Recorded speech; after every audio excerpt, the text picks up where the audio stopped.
Waka waka waka hoo. So let's see what do we got here. Hello, hello, hello, hello to every single person. Let me mute this. All right, so we got Kim, we got Jerry, we got Satnin. We just saw Satnin. Great songs today, man. Bluebell. Who else we got? Kim. Songman. There's Charlie. I knew he'd be there. There's Jamie. Yeah, I guess if I just watch the center, I'll see them as they pop up, huh? Mm-hmm. So we just scrolling away. Yeah, we had a good inside the studio, guys. Watch the replay. Great songs, Patty. If you didn't see it today, what Patty had two great selections of Satin and Rock the House with hers. Little Stranger in My Own Hometown, and then we do the shh. Wait a Look minute. at that. Hi, Rick, Cam, That's the version we played. okay. It says, hi, Rick, Cam, and Big Joe. And Big Joe. Big Joe. Yeah. No, it's not gonna work. That sad eyes are not gonna work again. All right, so we are back to the second half of the interview with Dee Stanley, a wonderful, fascinating woman. Sad. Yeah. I'll wa- I'll watch the replay in the chat on replay. I was supporting our national rugby team. We kicked Scotland's ass. Ruh-roh. 40, 43 points to 28. There go our subscribers. Let me get a cough drop here. So, You mean soccer, right? No, rugby. That's a terrible game. I mean, that is rough. yeah. It was rough. It was a shitty game, though. Technically, Scotland played the better game than we did for the entire game. For about 70% of the game, they had 60% ball possession. But at the end of the day, we pulled it through. But it was very close. And what game is this? Ping pong? No, rugby. Did Elvis like I- sports? I know he liked football. Yeah, he loves sports, man. Yeah, he was quite. He used to go to the Memphis State University games and was a big fan of Jim Brown, him and Jim Brown. He was a big boxing fan too. Did you see Satin? Cam, two fingers to you. I don't have any more. Look, They're numb. Who was Jim Brown? Football or? Yeah, he played football. Okay. He did some acting too. Big guy. And he was a big Elvis fan. Cool. yeah, no disrespect to the Scottish viewers amongst us, but the flower of Scotland wilted today, unfortunately. Do we need to add a new rule? No religion, no politics, and no sports. No, no, It can be very volatile too. You're a Yankees fan? Oh, there goes some more subscribers. Yeah, I think the only sport Elvis didn't follow was golf. I can never follow it. that's just death. No, that's Hey, too Stan, many. love you. Probably can't chat much, too much going on, but so sorry I missed in the studio. Well, you can catch the replay. Hello, Sunflower and Karen. So, it was a nice, interesting chat yesterday. Yes. We went almost 2.5 hours long. Mm-hmm. We kind of got off the rails a little bit. I was a little worried at the end. I was thinking, what did we say? What did we say to get us in trouble? The whole thing. It was all. Who did that? Whose fault was all? So when we were all through, we got to, we really got to do this. We really need to record an after show one day, just to record it and just cut out some bloopers and clips because some of the funniest shit is said in there. So after we're all done and we've almost totally annihilated the grubworm in super Western air. I asked Amy, Joe, and Cam. I said, "You think I should edit that out?" No. No, leave it, man. Leave it. So I'm sitting there a little bit later after we're done. We're offline. I'm lying there and go, well, of course they say that. I'm the only one that gets in trouble. Yeah, but I'm glad to see you left it. Yeah. So it was fun. It was a lot of fun. So at the expense of a few people. I showed them a comment that actually, you know what? I'm going to share it here because they put it on the internet. Yeah. Yeah. It's there. So this is the comment that I got or we got from yesterday's Elvis What Happened. This is from some of you probably know this Southern girl. Are you all proud of yourselves? I've watched a few of your recent gossip shows, as that's what they are, in my opinion, for research purposes only. Sure. I found you are dissecting, laughing, and talking in the most derogatory and nauseating way about human beings in general. I guess we talked about every human, didn't we, yesterday? No wonder it went 2.5 hours. And about almost everyone in the Elvis universe. Except Elvis and Lisa. Well, that's who I'm protecting, which again leaves them very lonely. I don't care how much you know and research about Elvis. There's much more. We don't brag about that either. There's much more to being an Elvis fan. I feel you are wired the wrong way, setting wrong priorities, in my humble opinion. Well, Elvis always said, he studied to be an electrician, but he got wired the wrong way. Well, maybe I did too. Well, here's my reply. Thank you for the view. Like any other channel, you don't have to watch. And I feel like I'm talking like Grover from Sesame Street. I understand this is your research for the one you should be more concerned about, who has insulted the relatives of Elvis repeatedly. Keep up your research. You actually should try watching our videos instead of using the narrative of one very sick man. Thanks for the view. Yeah. That's that is the end. Because I guess he's telling him to go ahead and come watch our channel to see how vile and disgusting we are. So I guess we were vile and disgusting yesterday. And again, as I said yesterday, send them by the truckloads. Bring them on. Because we get views for it. So thank you. Thank you. I appreciate it. The best public relations we could ask for. Yeah. Go ahead, Joe. Oh, thank you. The only thing she got right was we're wired. Oh, we're wired. More ways than one, but we're wired. I think that's what's good about this show. We don't go by those restrictions of and talking like that, and you know what I mean. We don't do that. We just kick back. We have one classic rule: if the people don't like what they hear or see, flip over to the next channel. Yeah. Thank you for the quick view. We'll see you later, If you get any smarts down the road, then come on back. Yeah, we'll say what we want to say. And they don't like that. Yeah. So they're not controlling the narrative, and that drives them batty. So I guess we'll go from one demon to another. D. Stanley, second half of the interview. So we will go to that and screen share. Hi, Patty. Oh, does that mean someone's coming in or no? No. That box. What box?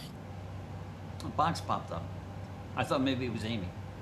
Oh no, that was just me. All right, I need to queue this up to 30 minutes. Yeah, hi, is Dee there? Well, did anybody really try to help Elvis? Okay, so this is where we pick it up. Do we have any highlight points from last week? You don't think she was attractive at all? No, I never thought she was attractive. No. No. She's good enough for Vernon. Yeah, well, Okay. Vernon was a bit short-sighted for a time. I don't blame him. Okay. Oh, he No, looks badass there. I don't think. I think she looked cheap. Elvis She looks bad there. Ooh. Hey, Kathleen. she was what I call fugly. Yeah. No, I never really thought she was attractive at all. And that may be a lot influenced by just knowing what kind of person she was. I just didn't find her. Anyway, she's pretty in this photo. She is. Yeah, Patty, it's freezing out in my end of the world. He was a beastly woman. Yeah. Yeah, Elvis doesn't look very happy in that picture, does he? No. No. I have to take care of these people. Yeah. And 3 kids, 3 boys. And notice, like, he's not even looking in his father's direction to avert the view next to him. He's just standing there going, oh, for God's sake, just take the damn picture. Okay, Yeah. don't pick on Elvis. Holy Christ. All right, here we go. Starting now, we are going to do the second half. Suffers with it. So anyway, I just haven't been driving a lot, but I will make an effort to do I can that. barely hear it. I promise Huh? you. Barely hear it. Yeah, I think the fan's drowning it out. Mm-hmm. Mine? Yeah. Hold on. Be right chair. Oh, man. Why I have to be mean? Couldn't have been Cam. Other than that, it's got to be Joe. That's an interesting question, Sunflower. Do you think Vernon loved her? I think she liked having her. Yeah, there was probably an emotional Yeah. dependence of some sort. Yeah. Yep. Let me get my comments back up, open over here. Catch up here. Annette, you would think once he heard about the 3 kids, yeah. Instantaneous family, huh? Do you think Vernon loved her? I don't know. Jerry, he does. Yeah, neither one of them look. Yeah, neither one of them. The only one that looks happy was her. Uh-huh. Well, she must have done a few things right if he stuck it out with her. Yeah. But not very long. How long were they married? Well, they got married, what, in 60? Yeah. 19. They were, 61? yeah. So they were married into. Well, they were really. Weren't they still legally married when Elvis died? Yes, they only legally got divorced in 78 or 79. So they were married for 18, 19 years. Oh, it's nothing compared to how long I've been married. Very long years. Gotta look.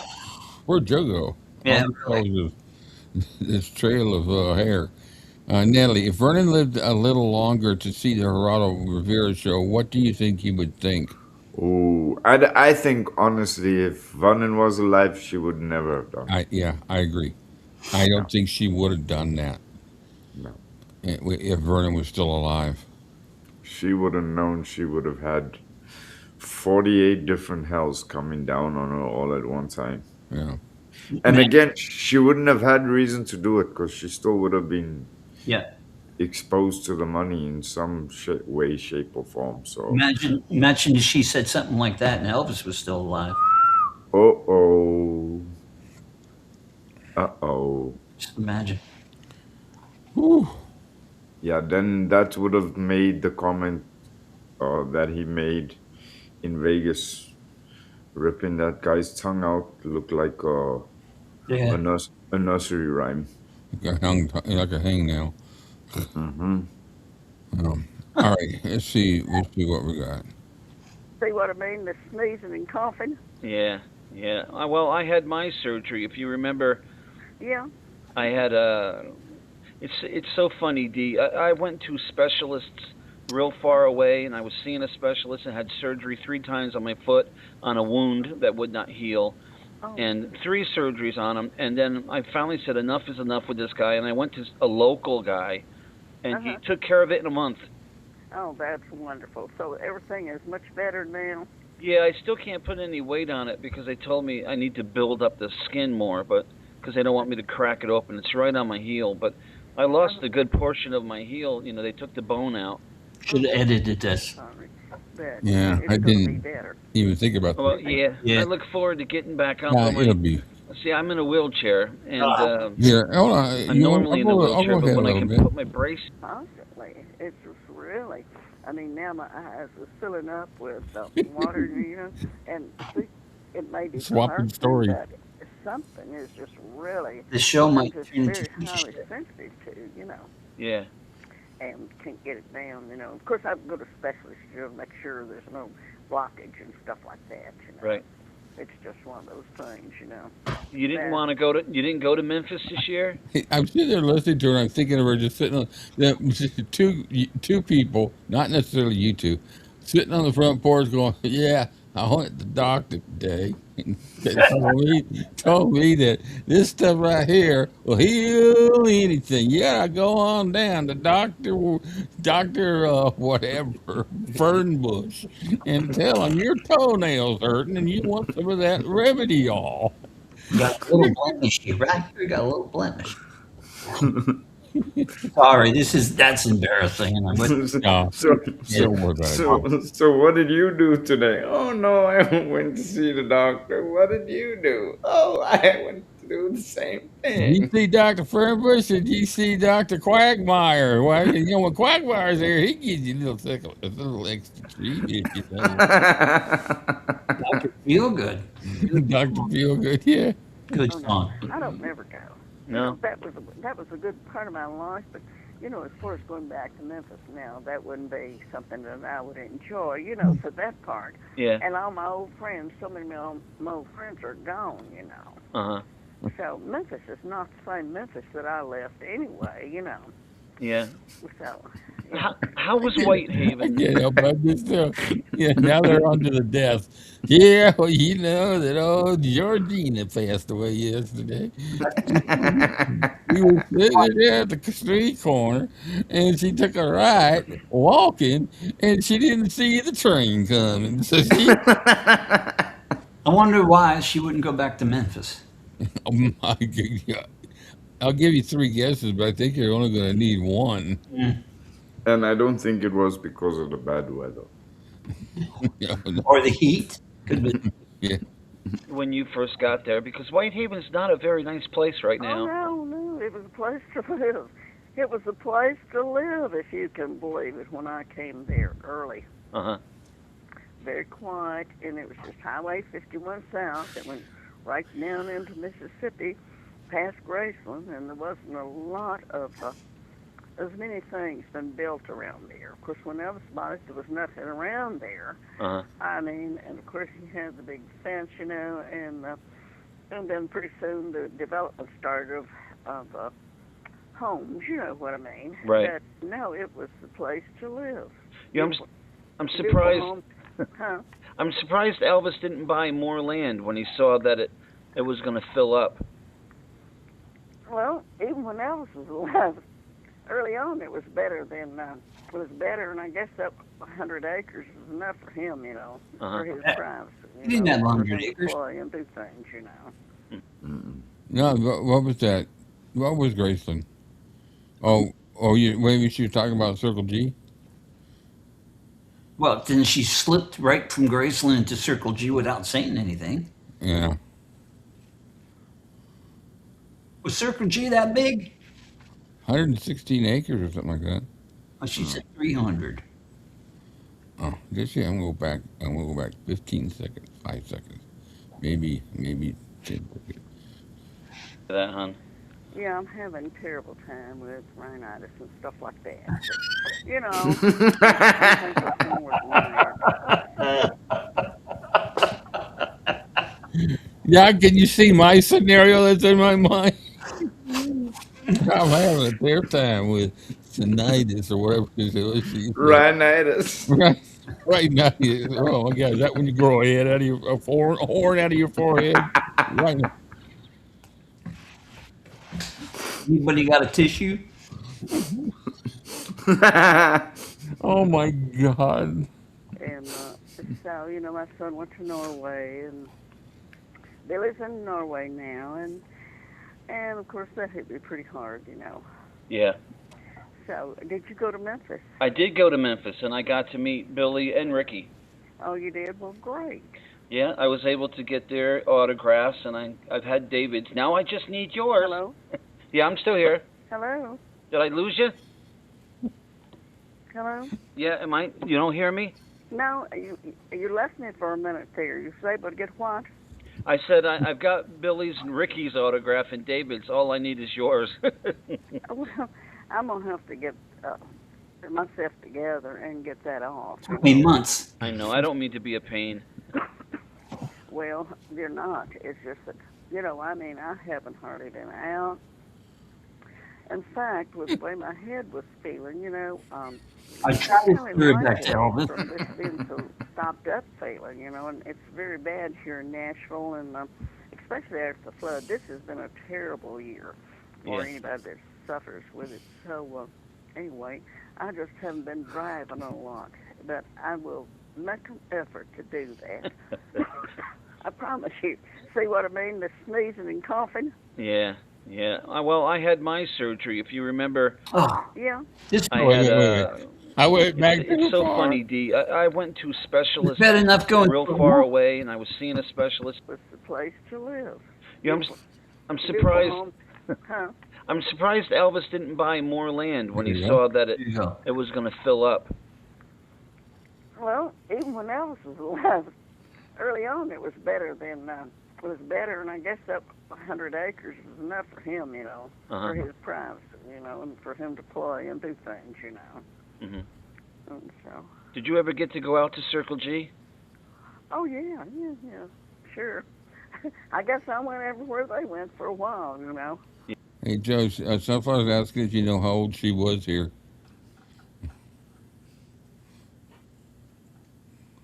I don't know. Don't put it in dog years.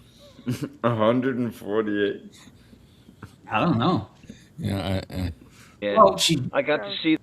She died 2 years later, if I remember correctly. yeah. When did she die? I don't know. I don't. Who cares?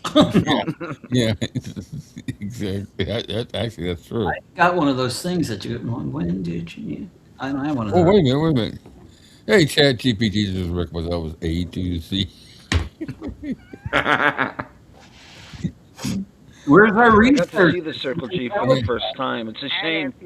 And it's not near like Billy told me. Mommy wouldn't believe it because it's such a beautiful place. Then have they developed down there? Yeah. It's a lot of developments. Or what's down there now? Died, Well, the 13. Circle G Ranch What's that? She died in 2013. 2013? 13. No, that's the year I retired. Or the year I moved down here after retirement. There's a photo for you to clean up there, Rick. What's that? Yeah, I'll what's on a video? I'll have to take a screenshot. Yeah. basically been untouched. I mean, the fields are just 6 foot high weeds, and the house Oh is my falling gosh. apart. That's Oh, yeah. what Billy was saying, and I didn't know because I know that it was so hard to get rid of, and it was going to have to be, and I thought it was going to be developed when Vernon finally did find a sale for it. You know what I mean? Uh-huh. So I was wondering what had been, what had happened, and that's what Billy said. So I See, thought maybe. The problem is because it was Elvis Presley's, they want millions and millions of dollars for it because it was Elvis Presley. So that keeps it from being purchased. Oh, yeah, yeah. Well, you see, the thing about it, it was pretty expensive and it was pretty hard to sell. So it's just sat there then, huh? Mm-hmm. Yeah. Oh my goodness. I know several people tried, they said they were going to buy it, but it always falls through. A lot of people say that they're going to make it into this and that. But, Graceland gives them a hard time whenever they even speak about doing something that's Elvis and they're not a part of it. Mm-hmm, yeah. Well, I don't know how they could do, but I guess they could, They own his rights. Run everything, Yeah, control they it. They do seem to run a lot. You know, I have to admit though, Dee, they were awfully nice to me because they gave me a private tour of the mansion. Everybody else was gone, and they gave me a private tour. And oh, that's great. And of course, there's none of it like it was hardly when it was, you know. But I mean, at least it's selling. You know what I mean? It's selling. And then Billy said, as far as our home, what a horrible, you know, it's so run down, and the pool's been closed, and the backyard pool, and just the house is run down, he said. She's really intellectually stimulating, this lady. No. She'll give you. Gonna come out here in a second. She'll give you a brain burnout in neutral. Oh, you know. She loves to say that. Well, you know. You know. A lot of stuff, you know. The carport is gone. Yeah. Completely gone. Edit. And I guess that gazebo, I don't know if it's still out there, but anyway. Well, when I was there, and I stayed at your house for a week, a couple years back, 2001, the little house was still there, but, you know, the one that the boys practiced in. Oh, she died. Oh, they did have the clubhouse back there? Yeah, that was still there. Yeah. And the pool was all closed, filled in, wasn't it? No, actually, it was. We put a cover over top of it, but the hole was still there, but there was no pool in it anymore. Yeah, and that's what they were saying. Well, things change. Yeah. I mean, it's really changed, but they're still going. Yeah, I had a good time talking to Billy and Ricky. They gave me a nice interview, and they were very nice. They were very polite boys. Thank you. Yeah. You know, Ricky is a hell of a speaker. Yeah. He really went through it, and then look what happened to him. Turned his life around, you know. Yeah. But he would have went down too, because he was, as I said, as low as you could get, you know. Yeah. They'd have went down with Elvis too, you know. So whatever. Yeah, I just read his book, and he really did. He really went as low as he possibly could go. But he really loved Elvis. It seems like all the boys really did truly love Elvis. Why shouldn't have? That's, I mean, when you grow up with somebody that's bigger than life, you know, and everything, it was bound to change, and there's bound to love it. So, you know, in spite of, you know. Yeah, it's got to be awfully hard. I mean, there are fans who give, you and them an awful hard time, and they just don't understand. Yeah. Well, you know, I guess Elvis, it takes a long time because everybody knows their private life. And what you read sometimes isn't necessarily true, you know. So I think in any given situation, you have to be there, you know, and to live with Elvis and to know Elvis, you know. In spite of all that he gave and his talents and everything, there was another side of Elvis that the outside world, you know, didn't know and could never accept. Right. Could never accept, and even today can't. So, you know, it's what it is, you know, and everybody. Now I can't not hear it. I guess that was connected with them, and depending whose story you're listening to and how much money is involved, but nevertheless, you know, some people you never heard of. Yeah. Still, so you know what. Whatever. Yeah. Whatever, but the truth is something that, you know, the whole truth will never be known. No, it won't be? It won't be known. Not to the public. No, they'll just die. They'll just die off. Yeah. Yeah. For nobody's around to be able to tell it. Huh? Nobody will be around to tell it. Well, the people that know it will never, you know, it's just, they couldn't accept it. They could not accept, you know. Doesn't it kill you? When you really... What's that? Doesn't it kill you when somebody who actually was there, I mean, yeah, she was at lunch to talk about, but is there something? You know, is there something? I just don't believe that it would go that long and somebody not saying something. But you can't help but wonder, what the hell is she talking about? Yeah. But I don't believe, I mean, David would have written it written in his book at least 7 times, 7 books. How many books he put out? Oh, well, too many. Yeah, one too many. Mm-hmm. Too many, however many put out. Yeah, I agree with Melissa 100%. She says her implying Elvis was awful in his private life. Tell us about your son's private life, D. Because from what we already know, they're dirtbags. Yeah. What is she still what? It's In C. talking about. Oh, see, I don't even want to talk about Drug use, baby. insinuating. Yeah, insinuating about sleeping with. She talking about. Let's go on with the. Let's go on with what. It's not really an interview. Go ahead. What was the name of the book that he's changed it? I guess now that who was it, David Stanley, or it was a release he called "Surviving Elvis."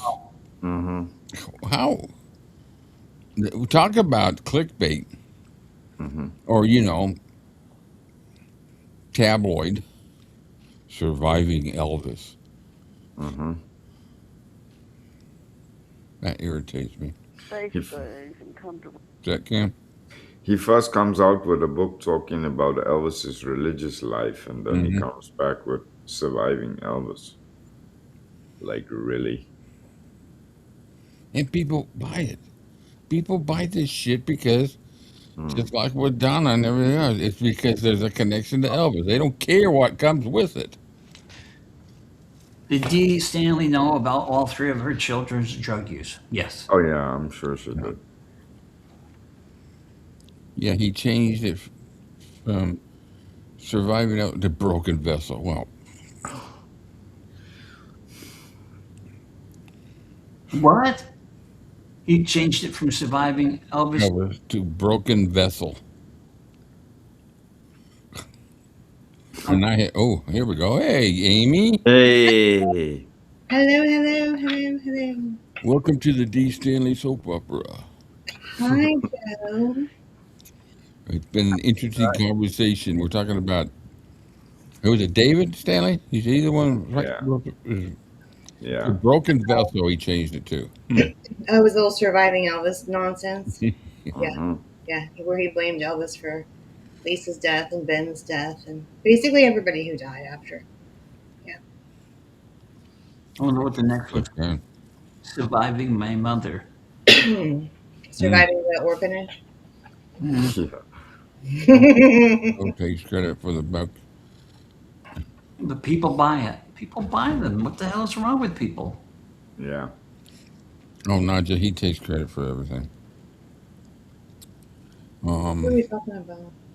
Talk about Louis taking credit for the name change. Yeah, that's not true because I went at David on his page and he had deleted that post before Lewis ever realized it was even a thing.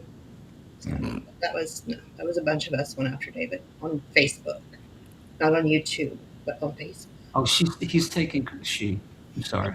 It's very Lamar of him, isn't it? Mm-hmm. But he's taking credit for it. Yeah. Okay. Well, All right, let's see what else he's got to say on the front porch. Reality, and you know. fact. She loves It can be very painful. You know. I know he was a man. I mean, I know he wasn't a god. I know he had faults, just like I have faults and you have faults. Yeah, But there are people who think, well, my goodness, they put him right up there with God. that's too much. Well, I'm a very religious person. I mean, religious, no now. Well, I didn't have a sound effect for that one. Well. Always the people who say how religious they are. Mm-hmm. Yeah. If you have to stand there and say, I'm real religious, Mm-hmm. then you're not. I'm a good Yes. person. What? I'm religious. But you don't say that all the time. No. Yeah, they all say it all the time. Yeah. They're trying to justify Hmm. their criminal activities. Yeah, no, Johannes probably has to do with the cold. I don't have a problem with it, though. You got some JD vibes going on today. Yeah. Mhm. Whoa. Whoa. Wow. That was nearly on the money. All right, here we go. it has to do with the enhancements for today. Oh, They are even my favorite Neil Diamond, one of my favorites. But I mean, he's Diamond, and he does his thing. You know what I'm talking about, his field. But as far as liking somebody and his contribution and him being the writer that he is, Diamond has always been. But I know nothing about his personal life, and could never even compare him to. Well, I always thought it was incredible, Dee, how they really did keep Elvis's life completely closed off right up until that book came out and his death. I mean, people knew nothing about his home life at all. Well, actually, they still don't know a lot about it. In spite of some of the things you read, now it came out about all the little girls. It was messed up. Some of them, not all of them. Mm-hmm. And some of the terrible things. But nevertheless, they brushed it aside and didn't believe it. So, Mm-hmm. So,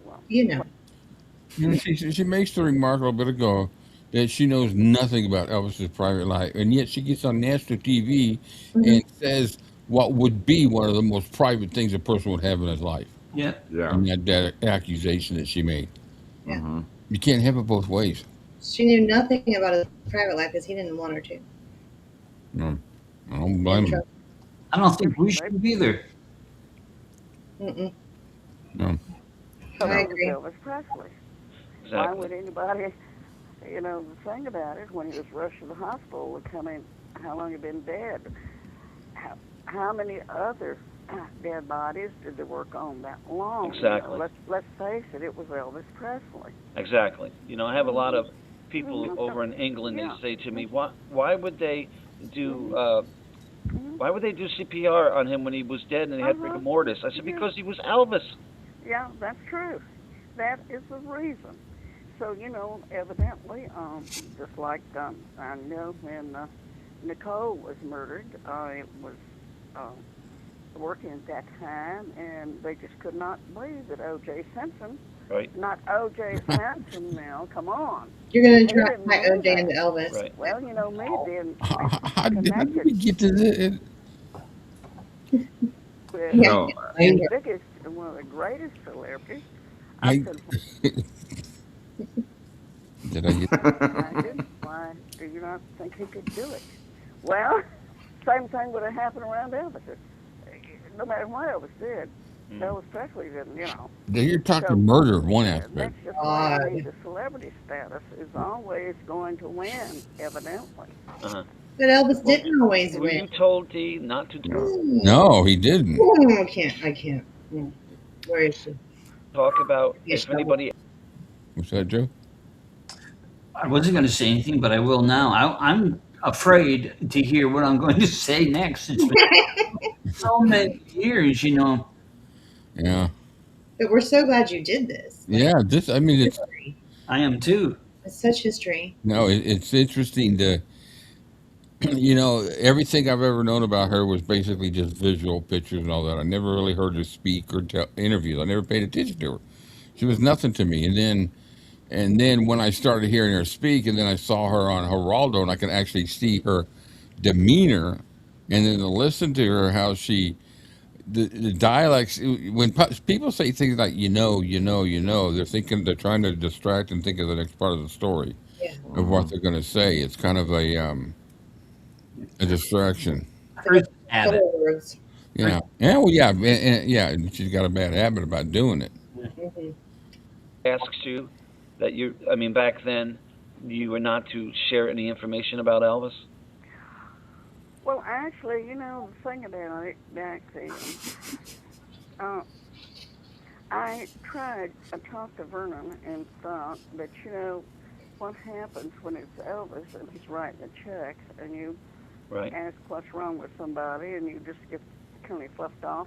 Well, it's just those sleeping pills, And you see, I wasn't as close contact watching and seeing all the outrageous things. So much of it was kept from me.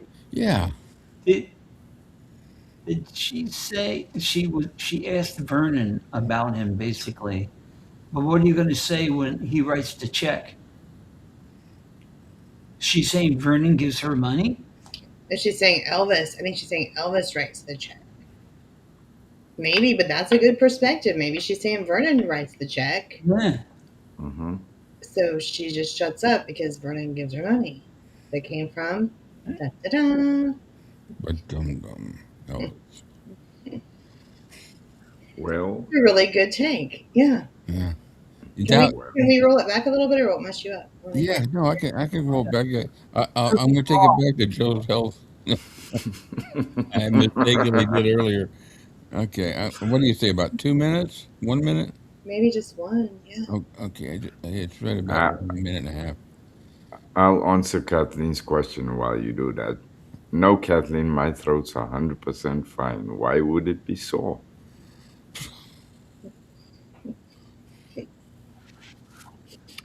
I'll leave it there. Good one. Good response there, Cam. Some of them, Yeah. not all of them. Mm-hmm. You know, and some of the terrible things, but nevertheless, you know, they brushed it aside, You know. didn't believe it, so, you know. Mm-hmm. You know. So, what difference did it make? Because he was Elvis Presley. Oh, Why Exactly. would anybody, you know, the thing about it, when he was rushed to the hospital, how long he'd been dead? How many other dead bodies did they work on that long? Exactly. You know, let's face it, it was Elvis Presley. Exactly. You know, I have a lot of people over in England Why did I who go say to me, why would they do why would they do CPR on him when he was dead and they had rigor mortis? I said, because he was Elvis. Yeah, that's true. That is the reason. Because Dr. Nick was hoping his worst nightmare hadn't come just true. like Yeah. I know when Nicole was murdered, I was working at that time, and they just could not believe that O.J. Simpson, Right. not O.J. Simpson now, come on, he didn't do that. Right. Well, you know, me being connected with the biggest and one of the greatest celebrities, I said, why do you not think he could do it? Well, same thing would have happened around Elvis. No matter what Elvis did, What the hell? Elvis Presley didn't, you know. So that's just the way, I mean, the celebrity status is always going to win, evidently. Uh-huh. You know, Well, were you told, Dee, not to talk about, if anybody asks you, that back then, you were not to share any information about Elvis? well, actually, you know, the thing about it, back then, I talked to Vernon and thought that, you know, what happens when it's Elvis and he's writing the checks and you Right. ask what's wrong with somebody and you just get kind of fluffed off, well, it's just those sleeping pills, you know. And see, I wasn't as close contact watching and seeing all the outrageous things. So much of it was kept from me, you know. Uh-huh. But I think anybody, for instance, when I went out there the last time, I was in total shock, and I knew that it was inevitable, that it was definitely inevitable, that there was some serious problems. Uh-huh. You know, because it was right before my eyes, you know. Mm. Did the boys tell And I you? wondered, Did the boys tell you after Elvis died that, Mom, you don't know the half of it? that it come here, God? No. Did your boys say to you afterward, after Elvis's death, did they tell you stories or things that you had no idea was going on? Some of them, they said, Mother, that's too painful for you to even know. Oh my God. Too bad for you to know. But yet they wrote books all about it. Okay. It's just painful. Too painful. Yeah. It's too painful. You know. You know. That's some I did. And She I should have think changed the there's name more- to, you know, Dee Stanley. Sadly, we do. Unfortunately. Wow.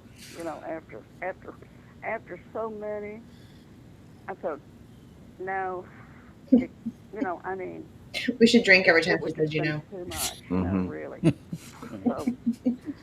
So shocked, surprised. The last few years, no, not really. Mm-hmm. But you know, Elvis and I lived Yeah, separate I lives. can't not hear it. That was the one thing, you know, that I went to Vegas. We were doing shots. Time, but Imagine, believe yeah. me, I was trying to be a perfect gentleman. I'll tell you that. Uh-huh. There was no bad talk. No, the guys could tell their terrible jokes or do, and it's kept kind of quiet from me because I had 3 interests there that was underage, and a husband and Oh my God. Hey, wait a minute. Wait a minute. They were underage for not the whole time they were there. She didn't mind sending David off underage on tour with Elvis because he was failing out of school and getting in trouble. Mm-hmm. That's why David went. That's easily proved. Yeah. It wasn't that Elvis kidnapped her child like she likes to act, and like David likes to act. You know. a lot of trouble, as you well know. Right. You know. Oh, double. Yeah, double, you know. You know. Yeah. No. You know, and minors, you know. Mm-hmm. So naturally, nobody would want to. You know. Mm-hmm. You know. Just fix that once you hear it. Oh God, I need some sound effects for that one.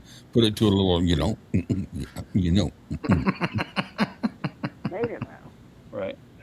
You know, I wanted to ask you, around the holidays at Graceland, did you all like go to Graceland for Thanksgiving and Christmas and stuff like that? Yeah. I must have. Yep. Both his house, my house. Oh yeah. That must have been some times. Oh, it was wonderful. The good days. There were some good days. I can't say there wasn't. There was good days, I think, in everybody's life. But I had a very unusual life, and I had good days with Vernon. Good days, with Elvis. Good days with the boy's father, you know, the military, which David is doing, I hope, a very terrific movie about his father. Yeah, I hear that.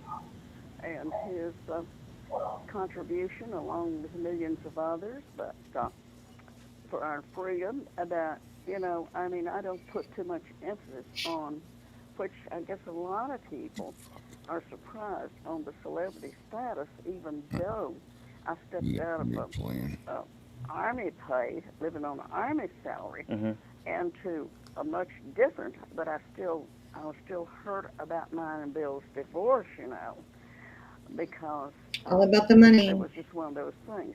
Had I been my son's age, I would have probably changed, and my priorities might have changed as well, you know.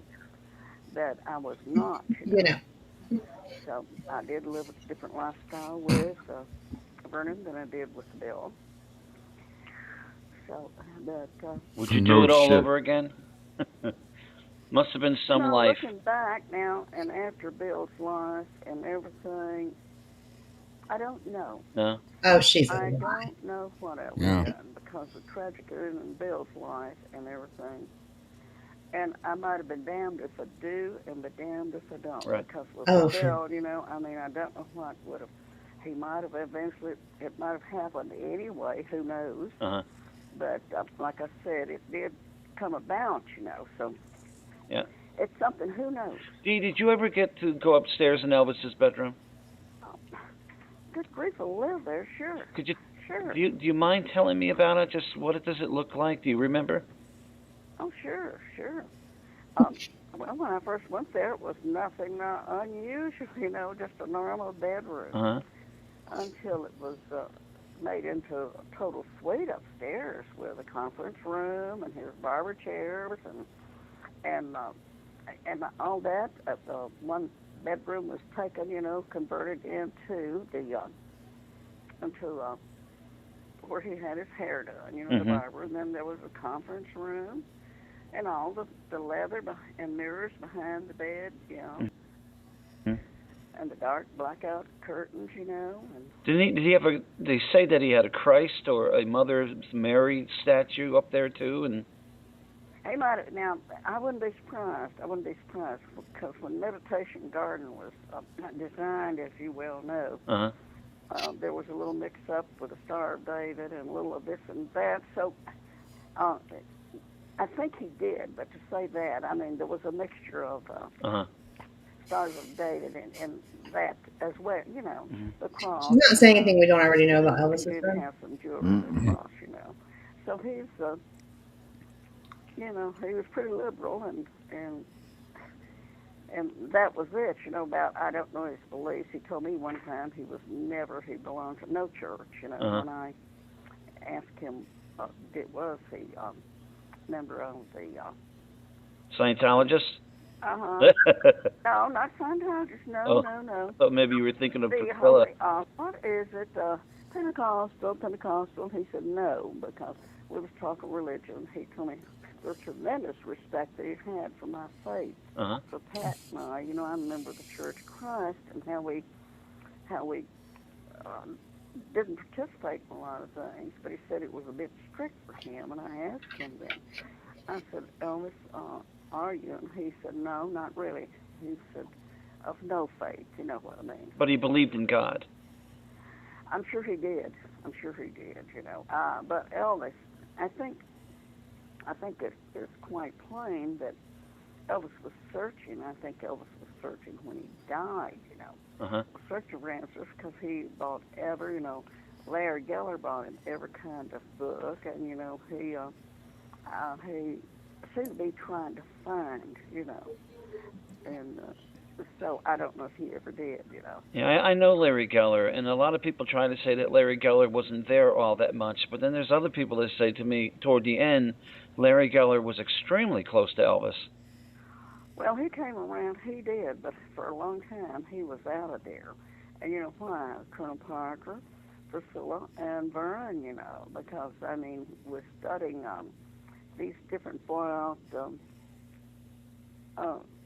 religion and mixing things up. Of course, they burn all the books at one time, and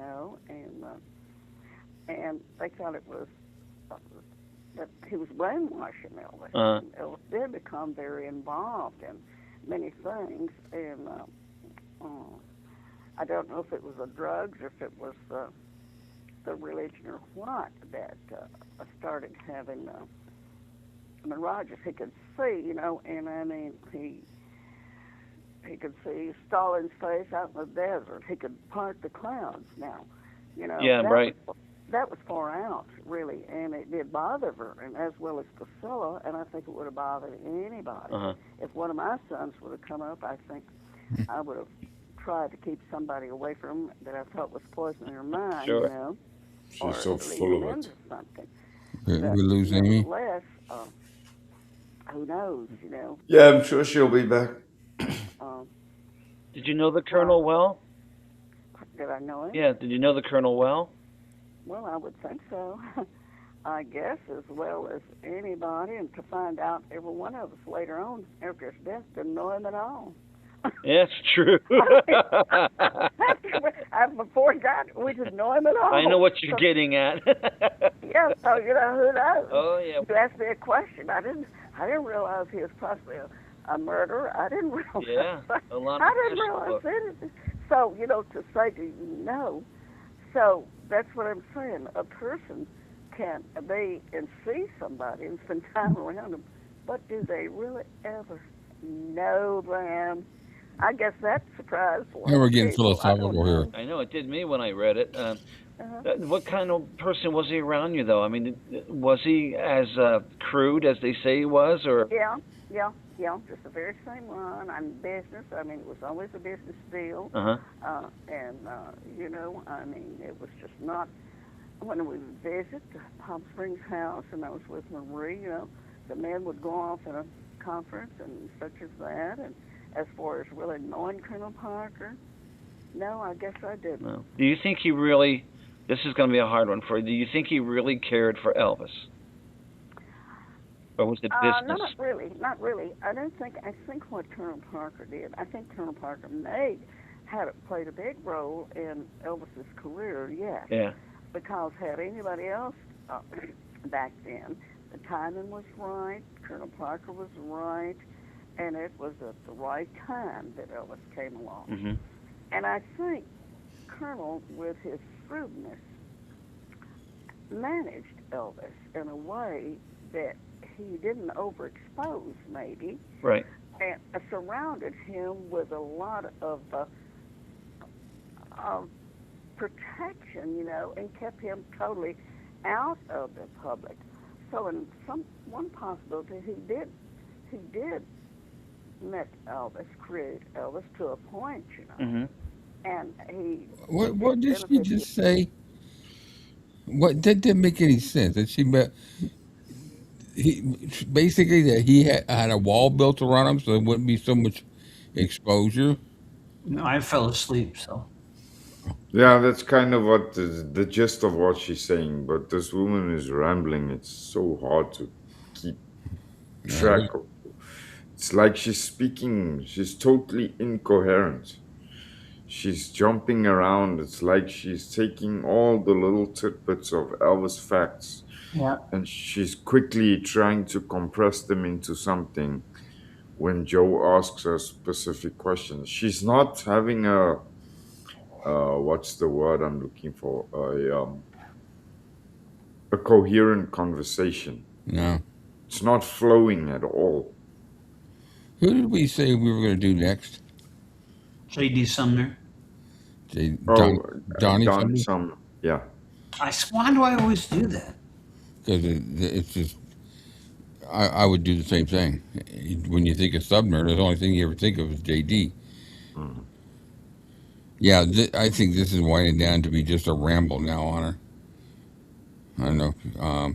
But us want it's 7, 8, it's 12 minutes left. Do we want to suck it through, or we can start another one? Come on, let's suck it. Okay. Again, kudos to Joe, because I don't know how Yeah, you would stay calm through that. I mean, I would be sitting there going, But I tell you what, out of all the interviews so far, it seems like you've been able to get more questions in there than yeah. you have normally. You know, you've been able to. You leaving? Okay, thank you. You just seem to be able to get more questions in there, where most of them, by the time they finish answering the last one, half of it's over. Yeah. Bald eagle flying. Great. His career. Now, I know one thing Elvis would have sure as heck made a mess of it there in the end, which he was beginning to do with all the cancellations and everything. By that time, I think he was just, Colonel Parker just had to make him go on stage and do, because, I mean, the lawsuits could have happened. Uh-huh. We figure we're going to suffer through the last 10 minutes here. The colonel made him do it? No, lady, I'm telling you right now, if Elvis didn't want to go on stage, there's no one in fucking hell that would have made him go on stage. Not even the colonel. Yeah. I think he was more interested in the money and keeping it going as long as he could, because Colonel Parker was bound to see Right. it wasn't going to be much longer. Right. You know, that, I mean, that he was running into trouble. Right. You know, that last CBS special that they did where Elvis looked so bad, I never could understand why they did it, but, you know. Yeah. Yeah. Well, Colonel Parker, I just felt like the show was going. Well, can you understand that they hadn't been putting around till he was forming a marketing company? So, you know, Colonel Parker in his business was heartless as long as there was money to be made. Right. You know, I'll never forget when I saw the CBS, the last special that he did. Yeah. Didn't everybody? Yeah. I was 16 years old, and I remember my mom saying when she saw Elvis came out on stage, she said, "Hun, he's going to die." Dates aren't right. What's that, Joe? The dates aren't right. No. I said, "No, Mom, don't say that." She says, "Honey, I'm sorry. He's going to die." And it was only a month later. When I did my promotional work the first time when I wrote that, when the book was wrote, and it was the hardest thing for me to do, my God, the people that interviewed me, they know so much more. Well, they could see a long time ago that the shows were failing and what Elvis really was, what was taking place, you know, because they just knew, you know, and everybody, if you went to the shows, you knew there was something wrong with Elvis, you know. What do you think could have saved them? I mean, Elvis himself. Right. But not at the point, he was at the point of no return, I think, according to what a doctor told me. Yeah.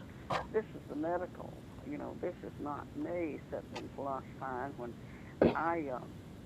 asked a doctor that. He said he would have been a vegetable. He could have never been, you know, because there's a lot of damage already done, you know. That the amount of drugs that Elvis took, I think, would harm anybody. Sure. Really, you know. I didn't realize how young 42 was until I turned 42. Yeah, yeah, that's very young. And I mean, if you're 42 and you've got the body of a 100-year-old man's function. What? Come on. You didn't have the body of a 100-year-old man. And what the fuck was the reference to? If he was he would have been a vegetable. Yeah. Fuck, lady, you're a fucking vegetable. No kidding. Where the 30 minutes of interview, we've talked about O.J. Simpson. Yeah. We've talked about... Yeah. Where the fuck was Elvis close to being a vegetable? He was probably the most compos mentis person in that whole fucking setup. I mean, has she met her children? Yeah. I mean, hi. Tomato, broccoli, and zucchini. I mean, they were literally shooting heroin. Yeah. Jesus. I have to say, she didn't get away from doing any drugs. She had to have done some. Either that or she was just naturally born as dumb. Tell me. Goodness. That's not good. Did you go to the funeral, Dee? Oh, yes. Yes, it was a funeral. I was at the house, yeah. That must have been a madhouse.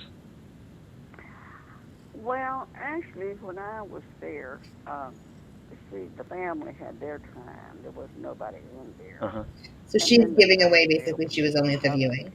You know. And then the privacy of the funeral, you know, that was... She went in a gold Lincoln. Not really. or maroon, depending on the day. My God, the problem was, you know, it didn't turn into a problem. Of course, it did. It did. The day he died, someone killed, you know, the traffic got out. Yeah, right. Is Kim. I mean, all Am I day. losing everybody? Is that my It internet? was handled orderly, you know, and privately, you know, and so You that know. was just, it went on well as far as the inside, you know what I'm talking about. It must have been jam-packed in there, because I know they say, you know, the Stamps were singing, or I mean, the Blackwoods were singing, and there could not been a whole lot of room. It was, well, I was sitting, so I don't know what was, where everybody was at. But she wasn't at the actual... So, I mean, I couldn't say, you know, at that point.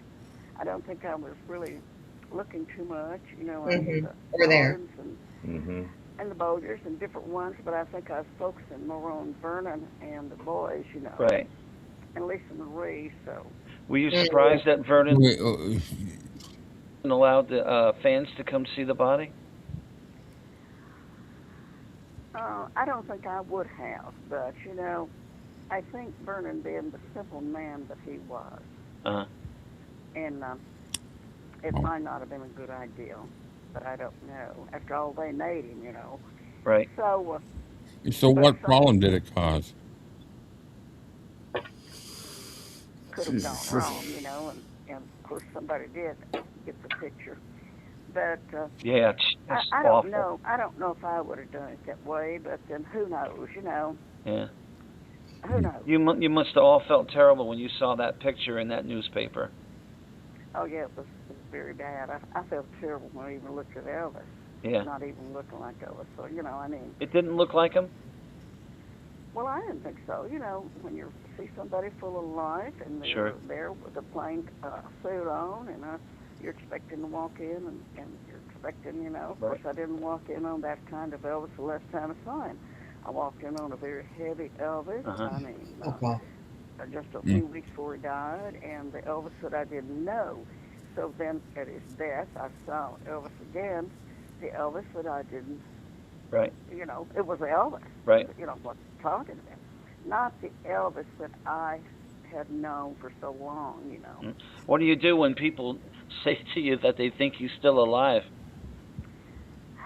Well, you get used to everything, you know. I mean, when you hear that there's a certain tribe that worships him, what do you do? Yeah. When you hear, so, you know, I mean, when weirdos are coming out of the woodworks that they dig him and they give, so, you know, you get used to it. Yeah.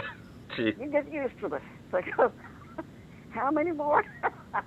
I'm wondering You know, when he's going to really be, if he's still alive for these people, Dee, when is he really going to die? Yeah. Well, I'll tell you one thing. If anybody could pull it off, my own thing I can say about, which I know he didn't. I said, well, if anybody could pull it off, it would have been Elvis. Oh, jeez. Oh, thanks for saying that. Now I'm going to wonder. Huh? Now I'm going to wonder, geez, did he really do it? Yeah, you're going to say, well, not me. She's come up with. Well, if it could have been pulled off. Yeah, really? Oh, sure. Well, now listen. Don't get me to thinking because. Did you ever think it? Did you ever go, gosh? Well, let me tell you, I come home from church one day. I don't know if I told you this. Come home from church one day right after his dead, and the phone rang. My goodness, I'm telling you, somebody took the phone, asked to speak to me, and I said, this is Dee. I said, Dee, this is Elvis. Sounds just like him. Me standing there like an idiot now, mind you, just shaking. Uh-huh. Just shaking, I promise you. Oh, my goodness. And trying to talk to me. And I couldn't wait to put that phone down and dial Vernon right away. My God, I was so shaken, and that's the truth. So did Vernon then get on the phone? I was at my apartment out east, you know. Uh-huh. My apartment out east. That, God, Joe, don't get her excited. Then I get a phone call. It's one that made her. Come prove to me he was murdered, so let's get real. Well, yeah. I've been through it all. Yeah, there was a time there that Vernon thought someone killed him. Well, you know, I don't know exactly how it happened. I'm trying to figure it out. I got the word. He first thought it was Red. Then he wondered if David give him a karate chop or something. Did he really? Oh my God! Are you Like freaking kidding me? Vernon really? David could take Elvis. Oh my Lord! She Jesus, looked I don't for know. shop. She was watching too many Saturday morning cartoons. I don't have to watch Peter Sellers movie. I can just listen to her talk for an hour and 30 minutes. My God. Did Good believe Lord. that. You know, let me say this much. When you're in the shock that Vernon was in, I think Vernon was just grasping for straws. I think down inside, Vernon knew really what killed Elvis. Right. I really do. It was probably too much for him to, at that time, you know. I think with the book coming out and the anger and a lot of things, and Vernon couldn't control him. Vernon had to know it was just a matter of time. Let's get real here. Right. That you know, I can't do anything with him, that I mean, those drugs are just coming in, you know. And, you know, a lot of people wonder, did Vernon turn his back on him, you know? And I myself wondered, well, did he finally get to where when you can't do something, you have to let it go? Mm-hmm. So you see, I mean, I don't know. I don't know what Vernon thought. Right. I don't know if Vernon knew the real truth and knew the fact that it could be, possibly be, whether intentionally or whether unintentionally suicide. Really? Let's get real here, because Elvis has a book, the medical book on the drugs. Now, me, I have my own personal belief. Everybody has their own. I know that Elvis had always been a beautiful person, could walk on any stage. That was gone. That was totally gone. Everybody could see it. Right. I know that when he is a I'm trying so hard to stay awake. I truly am. You got 1 minute left. I think that maybe maybe one day people will figure it out, and maybe they won't. And what difference does it make? He's dead. Right. Right. And the mystery is going on. Right. But, you know, Elvis had no fear of death, evidently. Elvis had said he was going to die at 42. Mm-hmm. Elvis was talking some of the craziest talk about looking good in his casket. Right.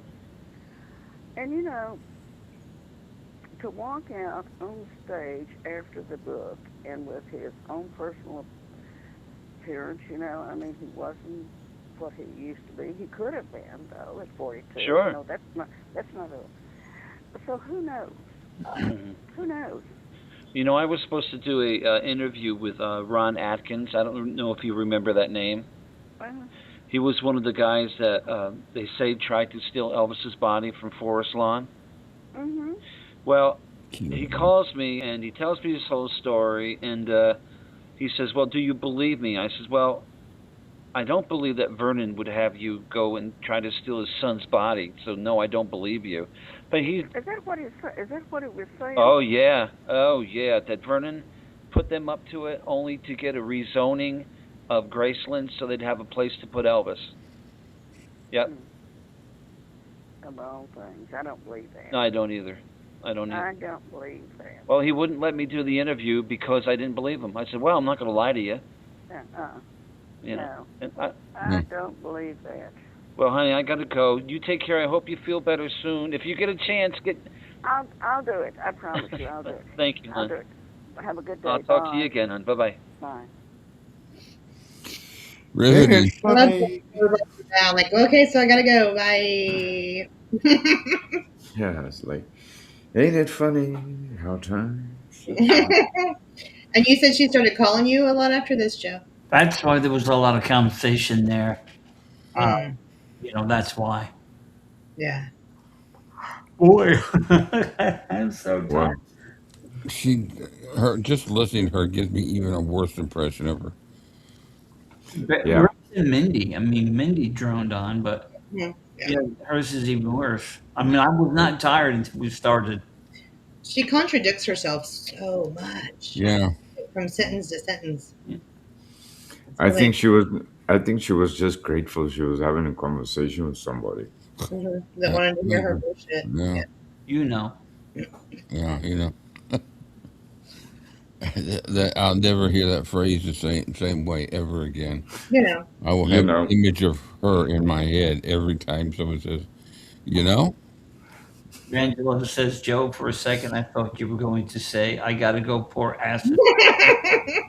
In my ears? Jamie wants to know if you ever got your autograph.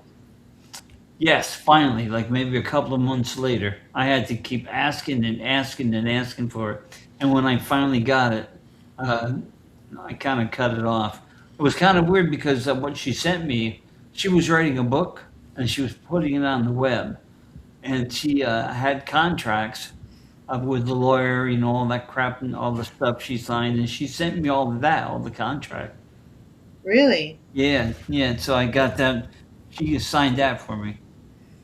Wow. Was this the book that never got published that she was working on? Yeah. Interesting. What was that book that you got? Which one? Yeah, you sent me. Have you ever seen this before? And I told nope. Oh, it was that the Handbook of the Memphis Mafia. I didn't get it. Somebody posted it that they had it in their collection, and I looked it up on eBay, and it goes for like $1,200. It was a copy of some stuff Marty Lacker wrote for like their handbook, and I guess there was multiple copies made and was sold at the museum in Gatlinburg. Yeah, so it was a Galleys book. And it was something for the Memphis Mafia, but copies of. I found pictures of the inside on an auction site. I'll send it to you. Because I have a Galleys book from Larry as well. Maybe it's the same. We'll have to see. I'll have to find the pictures of the inside and see if they match up to yours. Yeah, well. So what'd you think? I'm sorry we went off on this regular talking, with two people, but... Well, she just, I just think that it just made me think even less of her, just listening to her. Just the way she talks, and it's that constant little laughing afterwards, in the most inappropriate times. Mm. I think some of that was just like uncomfortable because she Yeah, didn't say. nerves. Like I don't think she was really. I think she was just at the viewing. I don't think she was at the funeral. I think that's a lie. I'd love to know what she didn't say. And what is this like? We'll never know whatever happened. Well, then say if you know something, then say it. Yeah. Mm-hmm. I forget which one of the guys. I almost think that it was Charles Stone. It's basically the same thing to me. That We'll never know. You'll never know some of the things that we did and he did, and shut up and tell me. Yeah, then say it. Yeah, I would love to hear stories like that instead of the stories about they had to put his head in a pail. You don't hear anything other than that. I'd love to hear it. And I've heard they had to put him in a bathtub with ice. Rick, I sent you the picture of that book. Angela was asking what you can show what I just sent you. Oh, I can show it. I'm very careful these days. Yeah.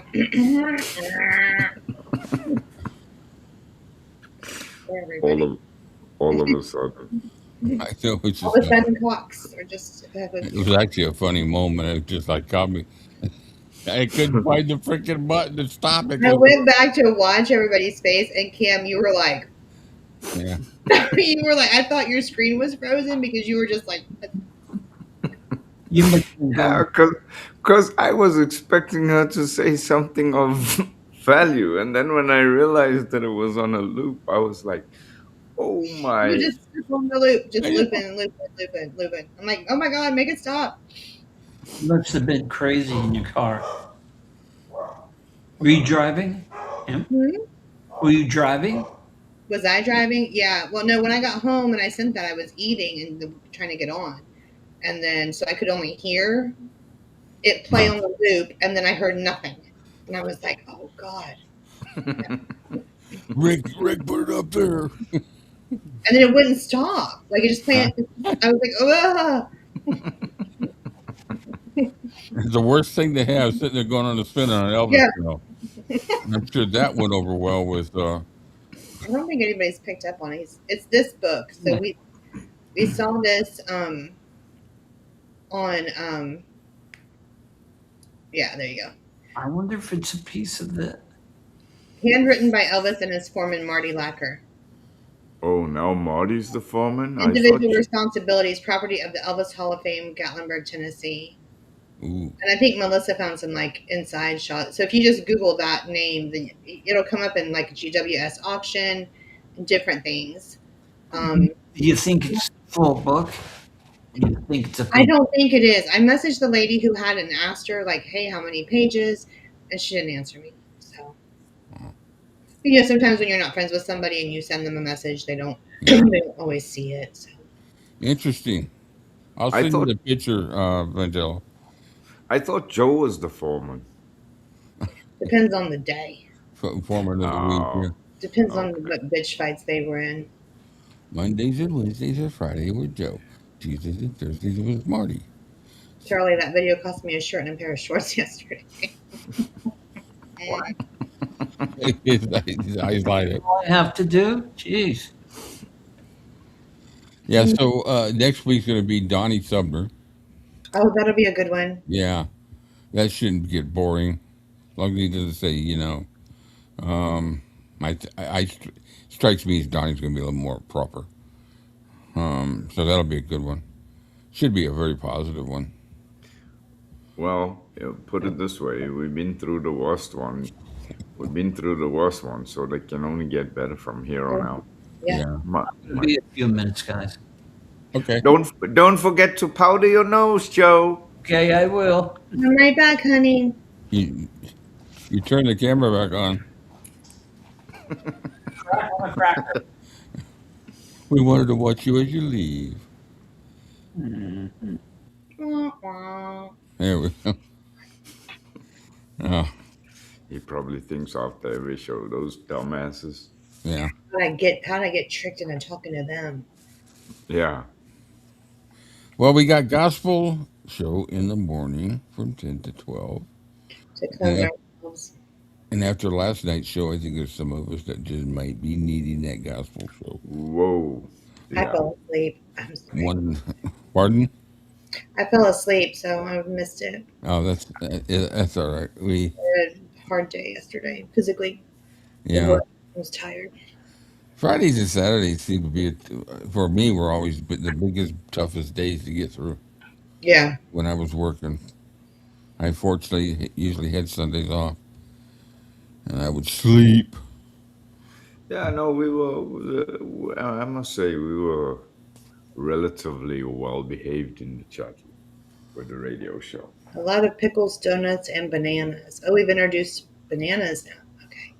With the fruits Oh, and veggies. okay. Yeah, I there think were a few other things. There were I will You not need share donut. anymore. I plead the fifth. I plead innocent of all I'm charges. too busy spinning the Thank you. vinyl. Yeah, yeah. I'm gonna go with that one. I plead innocent. Yeah, I was not responsible for anything. yeah. Inside the studio was fun today. I slept through that too. I almost slept through it. Stranger in my own hometown.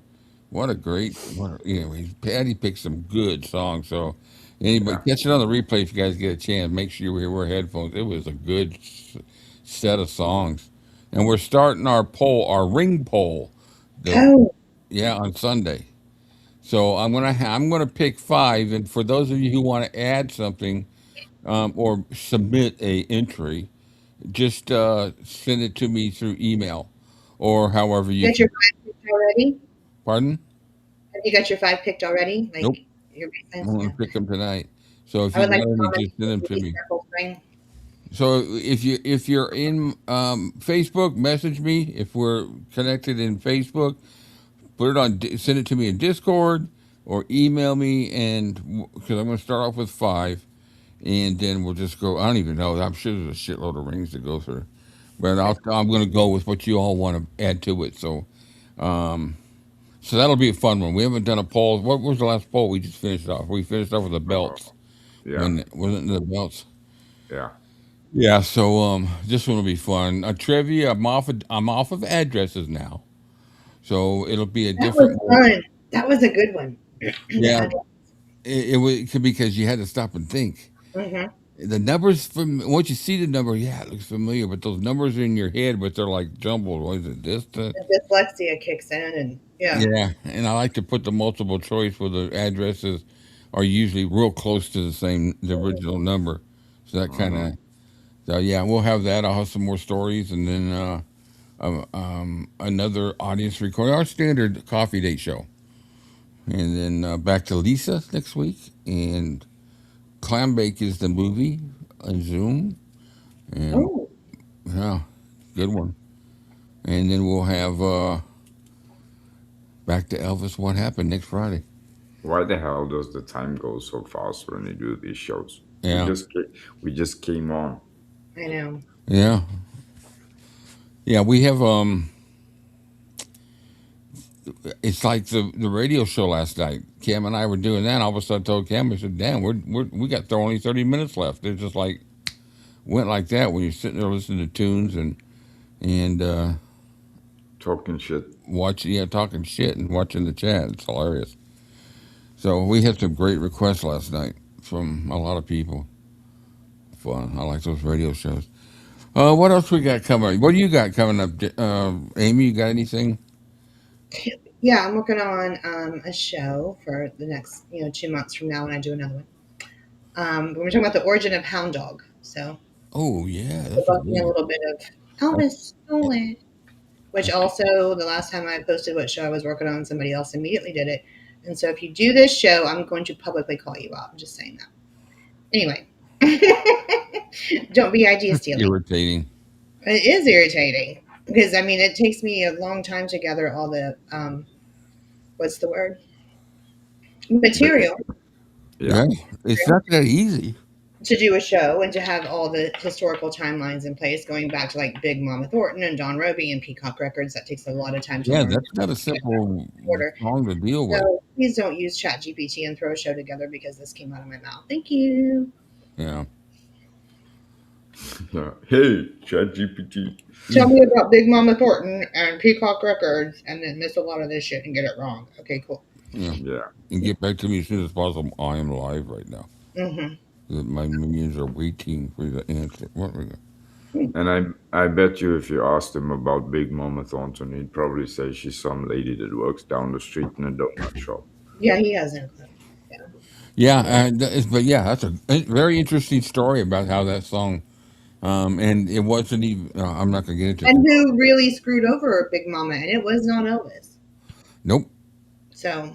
No. Ooh, that's going to be interesting. There's a lot of music history in general there that's important to her legacy as well. Yeah, a lot of a lot of people that was also at the earlier stages of like the writers and just all the different people. Lever and Stoller. I mean, I see posts all the time. Yeah. It wasn't Big Mama Thornton's song. Lever and Stoller wrote it, inspired by her. Yeah. But it wasn't her song. So. Yeah. So. And Elvis' version was completely different than hers. There was 11 people that had recorded Hound Dog in between Big Mama and Elvis. So there's also. Wow. Yeah. I didn't know that. Yeah, I was blown away when I read the story. Yeah, I got a story I'm working on too. That's kind of, I mean, it's been on YouTube, but it's about the suitcase of 78s that Elvis had Scotty Moore put together for him that went with him everywhere. Oh, really? Yeah, it's a selection of songs.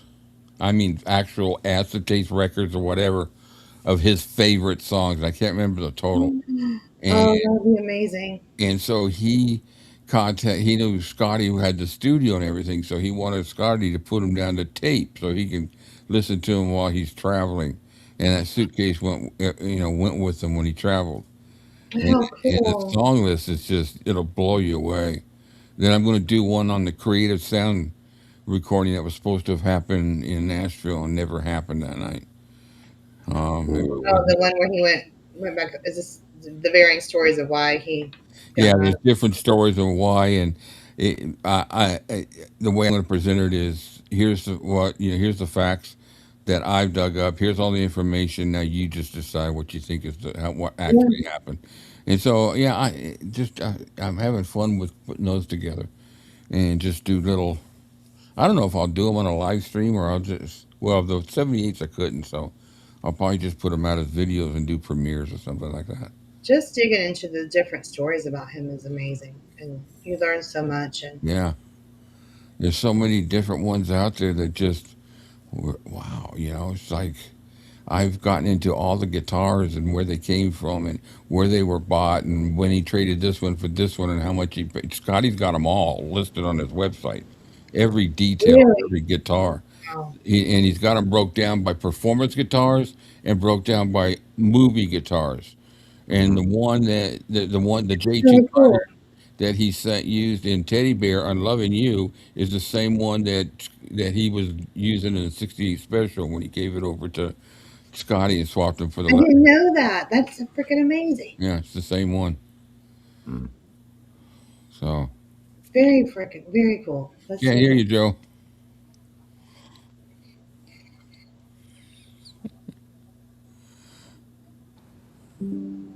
They say Scotty was pissed about that, actually. About what? Yeah, I heard that too. Yeah. Not about what? And he was upset that Elvis asked him for the electric guitar to play. And why would he be mad about it? It was a brand new guitar. Sir. Huh? I mean, I don't mean to say like Elvis is the reason you were sitting there, but yeah. Yeah, because didn't they say too they thought that was the beginning of them starting to play with him again? Well, there's varying stories about that. Yeah, there's varying stories with that. Scotty would never have been able to fill in like what Elvis needed for Vegas. Well, what'd you think about that? That they were kind of lost after that, but that was the Colonel that did that shit. Mm-hmm. Yeah, the Colonel pushed him apart after he got back from the Army. But talent-wise, Scotty was an awesome guitarist, but he could have never done Awesome. DJ could have never done with Yeah. matched what was required for those performances, and that's not taking away anything No. from their contribution to Elvis. But you also got to look at reality of the productions that Elvis was looking for. There would have been another of those lead breaks like James. James and Ronnie were the take Elvis out. The rest of the show was James and Ronnie. Yeah, yeah. Those guys were, I don't know, they were about as important to the whole setup as Elvis was. Yeah, they were just in a different level, a different world. I mean, we haven't. Go ahead. We have the shining example in what's his name in 𝗘𝗪𝗏. Yeah. In the short time that he played with Elvis, he didn't cut No. he didn't cut the cake at all. No. Viewed him twice. And that's okay. I mean, Yeah. you can't. Yeah, it's just. Yeah, I mean, you think about how many drummers he went through before he finally got to Ronnie. A lot of times when you're going through auditions, you'll get to a point where you say, "Okay, I'm done with auditions. This is the man." Yeah. Yeah. yeah, he was still kind of pissed at Elvis when I talked to him. Really? Yeah, yeah. He blamed everything on Elvis, and he said, "Well, I guess they said I wasn't as good as Chef." And I said, "Well, were you?" He says, "Well, no, but." Okay, then you were. I mean, you want a participation trophy for it? I mean, shit. He's Yeah. go ahead. There's not. I'm trying to go play the bass and being pissed that I couldn't do it. Well, I can't do it, so. Yeah, there's nothing wrong with it. It's like it's not a personal thing. No. It's just it didn't work for him. It's like it's one of those things. And then they pulled all of his tracks, with the exception of one, in that last recording session. Then they changed it out. Yeah, I think it was Chef that came in and redone them. And redid Yeah. it. Melissa, he said that That was a Elvis. good- I'm sorry, Go hon. ahead. They said that Elvis was mean to him. The other guys. I don't think so. Yeah, he kind of set Elvis off the very first night, but I don't know why Elvis would hold, other than the fact it affected his performance. And 𝗘𝗪𝗏 was having troubles with feedback on his amp the very first night they started playing in Vegas, Yeah. and it ruined the show. And he had a trouble; he couldn't get it fixed. Get it right. And when you got someone like Elvis, Yeah. that kind of sticks in you every time you go out there and play. You wonder when that feedback's going to come back. You hear him on the Memphis album, Duke. Yeah, but it's like another one too. Larry London.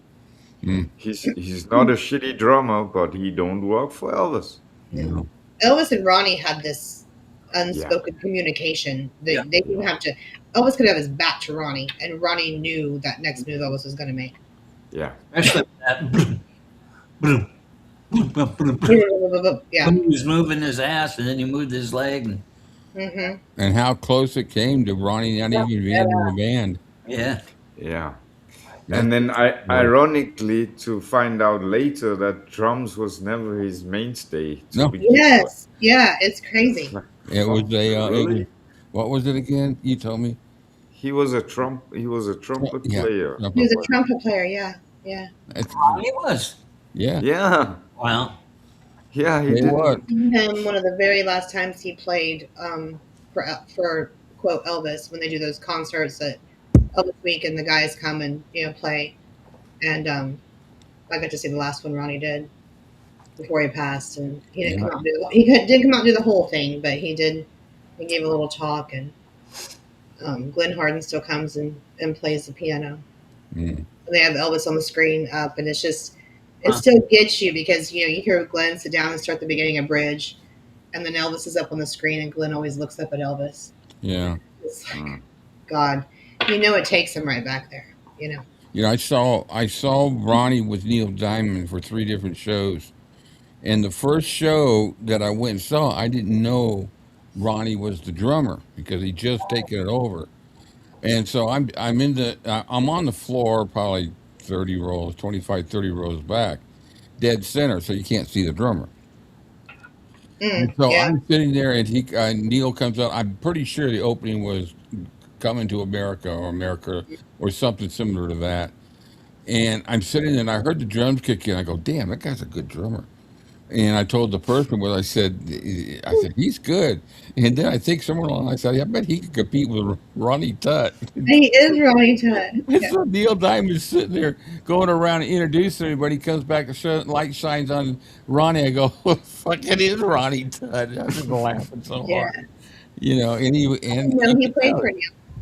I didn't know he ended up playing for Neil. Yeah, he played for Neil Diamond for 15, 20 years. What years do you remember? I saw Neil Diamond in Vegas in '97, and I probably fucking saw he was with him in '97. Bullshit. Yeah.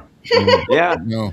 I think he started out with Neil as early as '86. Ronnie Tutt.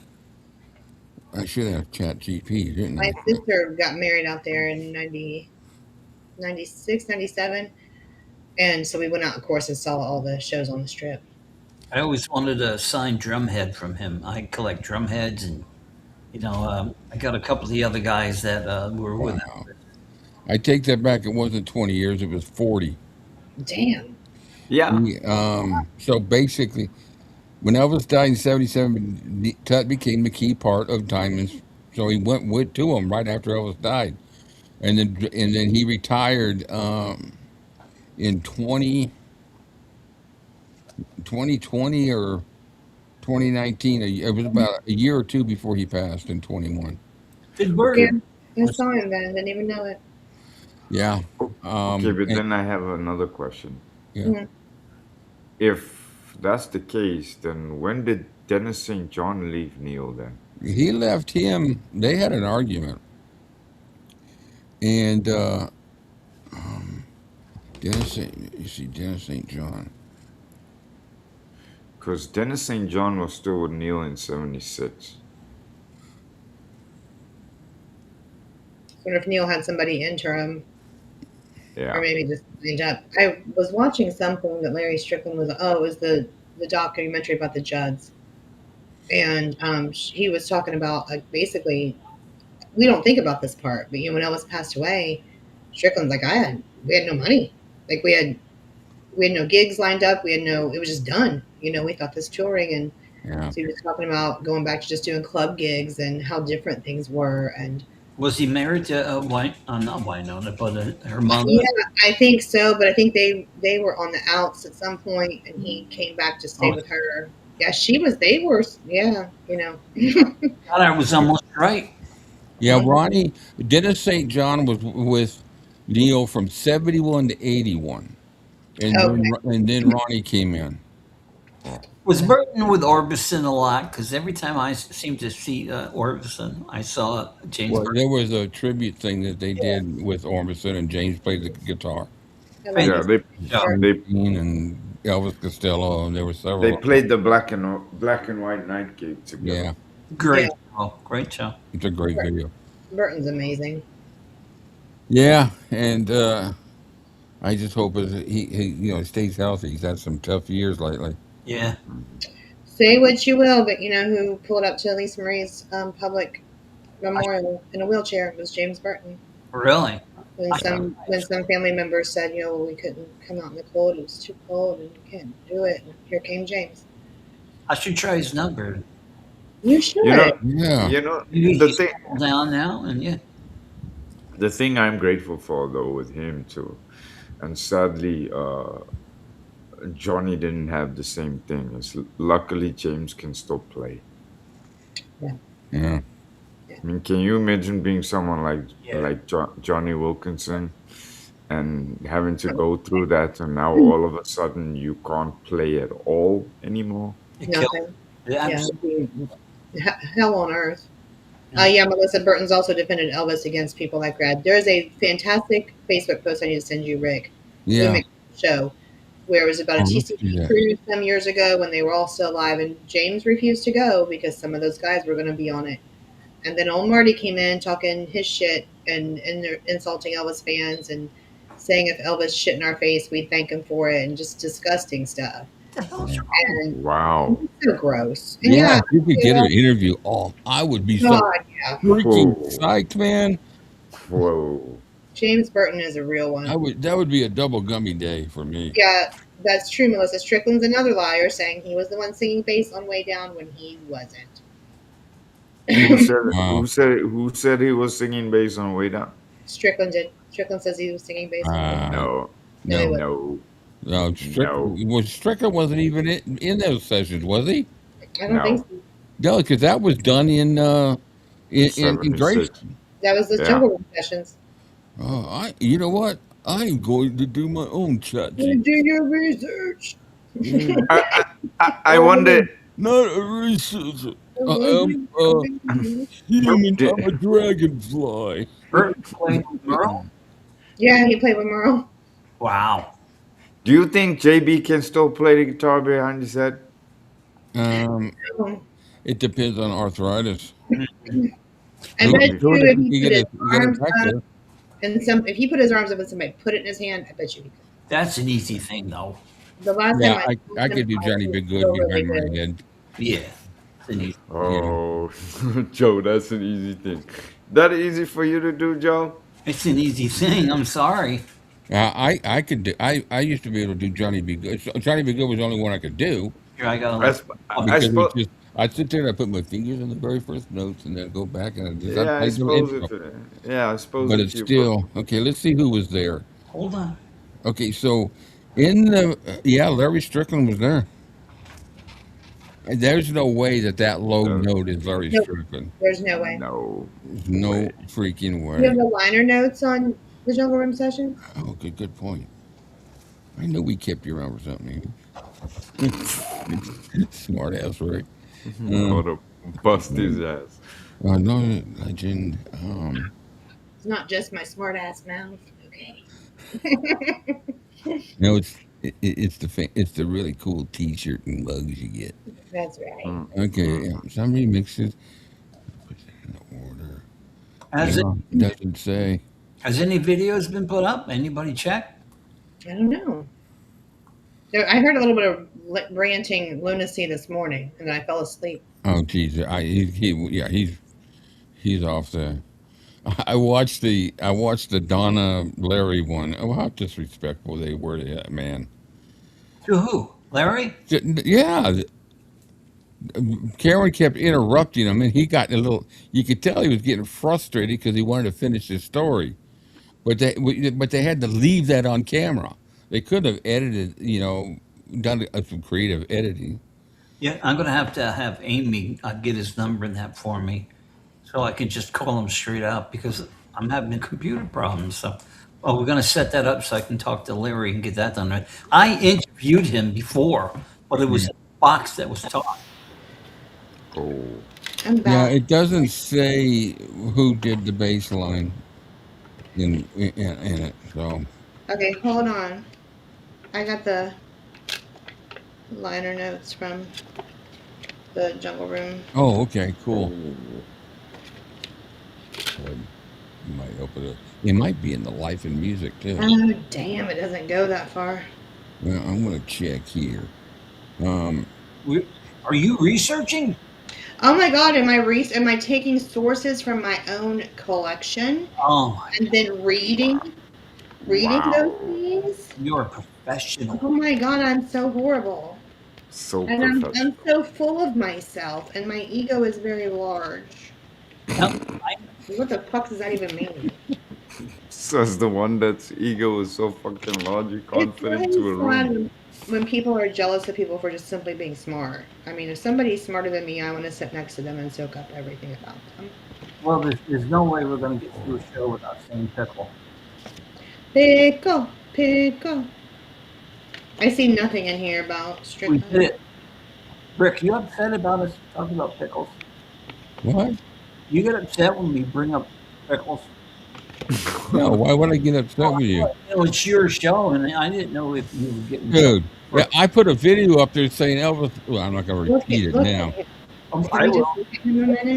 So if I'm worried about pickles...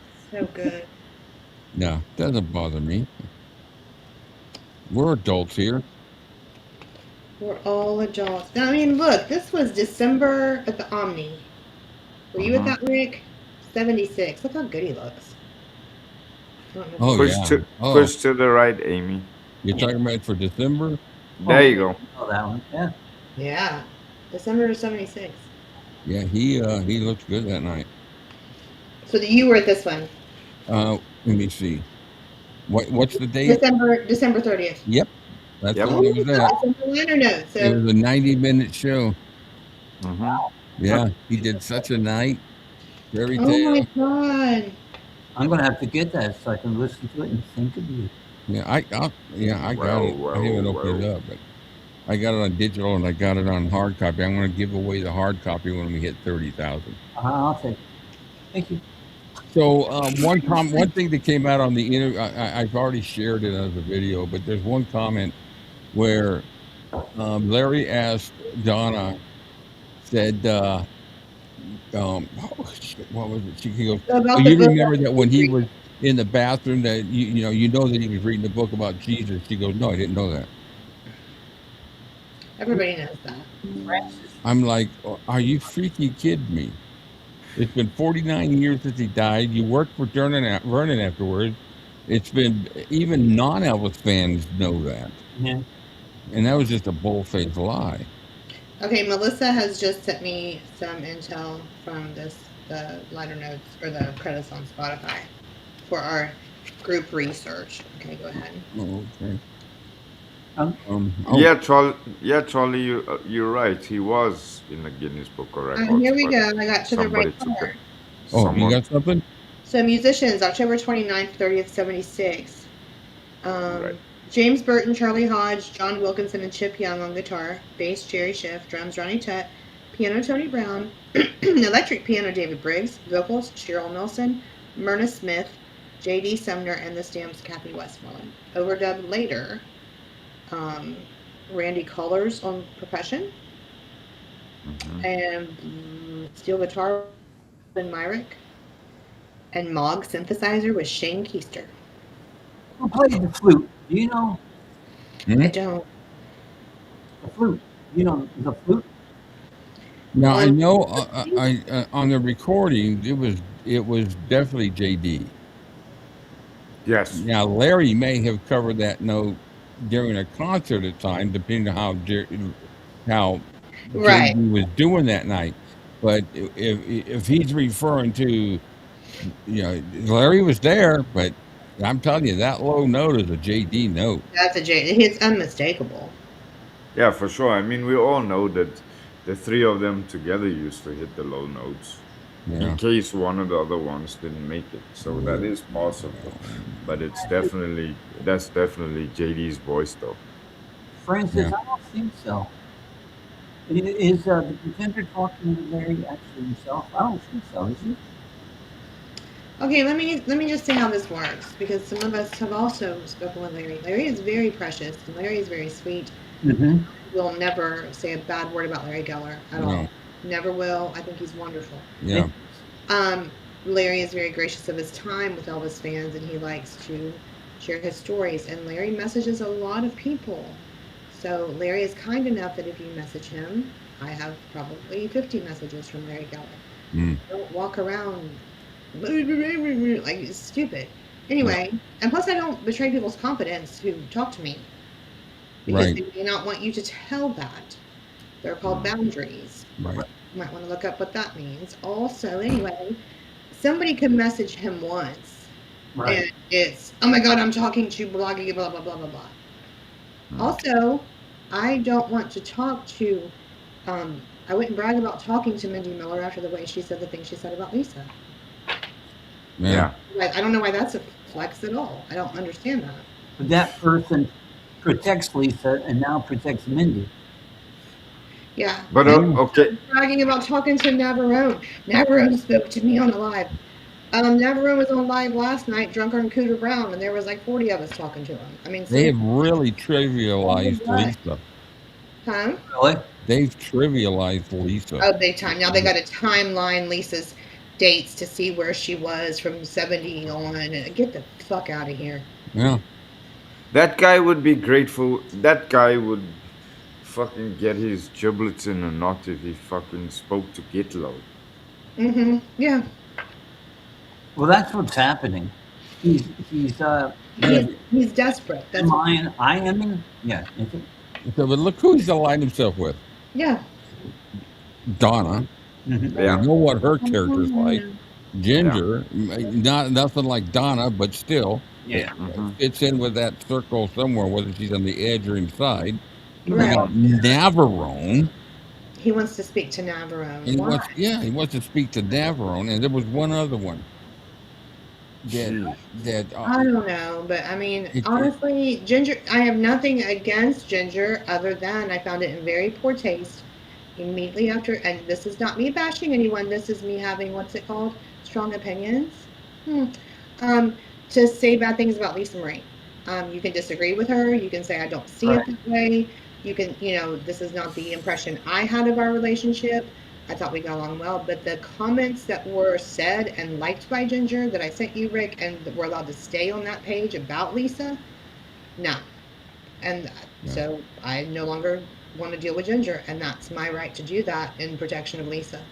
Yeah, so I do don't I. care who you are. I don't care if you minimize the bravery that it took for that girl to put those tapes down after everything she'd been through in her life, and doing it knowing she was going to have to face the backlash of it. So she knew it was going to be her doing the book tour. Get out of here. I don't care who you are. I don't care who you're aligned with. Yep. I do not care. If you And she- trade them over at the expense of your own ego to talk to people, Yeah. you're as gross as the Memphis Mafia. And she put on that jacket and she wore it with pride, and she was Yes, she ready. did. She was ready for those bullets that were going to come her way. Yeah. And nobody would have been saying a word if she was still here. They just shut up. No, And they they wouldn't don't have even- dared. They don't even think about the fact that they are attacking the one, the only, most important person on the face of this earth for Elvis. Yeah. Mhm. It was his heart and Yeah. soul. This is the same person that he professed to defend as part of the legacy. Oh, I knew Lane Martin Jr. How does he think Riley feels about hearing her work discounted by Donna and Ginger? Because that's Riley. That book was part of Riley's work as well. So he's minimizing Riley's work, and so is Donna, and so is Ginger. So what bloodline are you picking? Oh, he don't give a fuck as long he as doesn't. as long as he's top of the page. That's all that's important. Yeah. Some of us are Donna brave and- enough to say whatever and stand alone if we have to, and some of us want to just be aligned with pieces They of have found the, I don't want to say dumbest, but they have found the right person to support their narrative. They have got a starstruck. What's that song by Elvis, Puppet on a String? Yeah.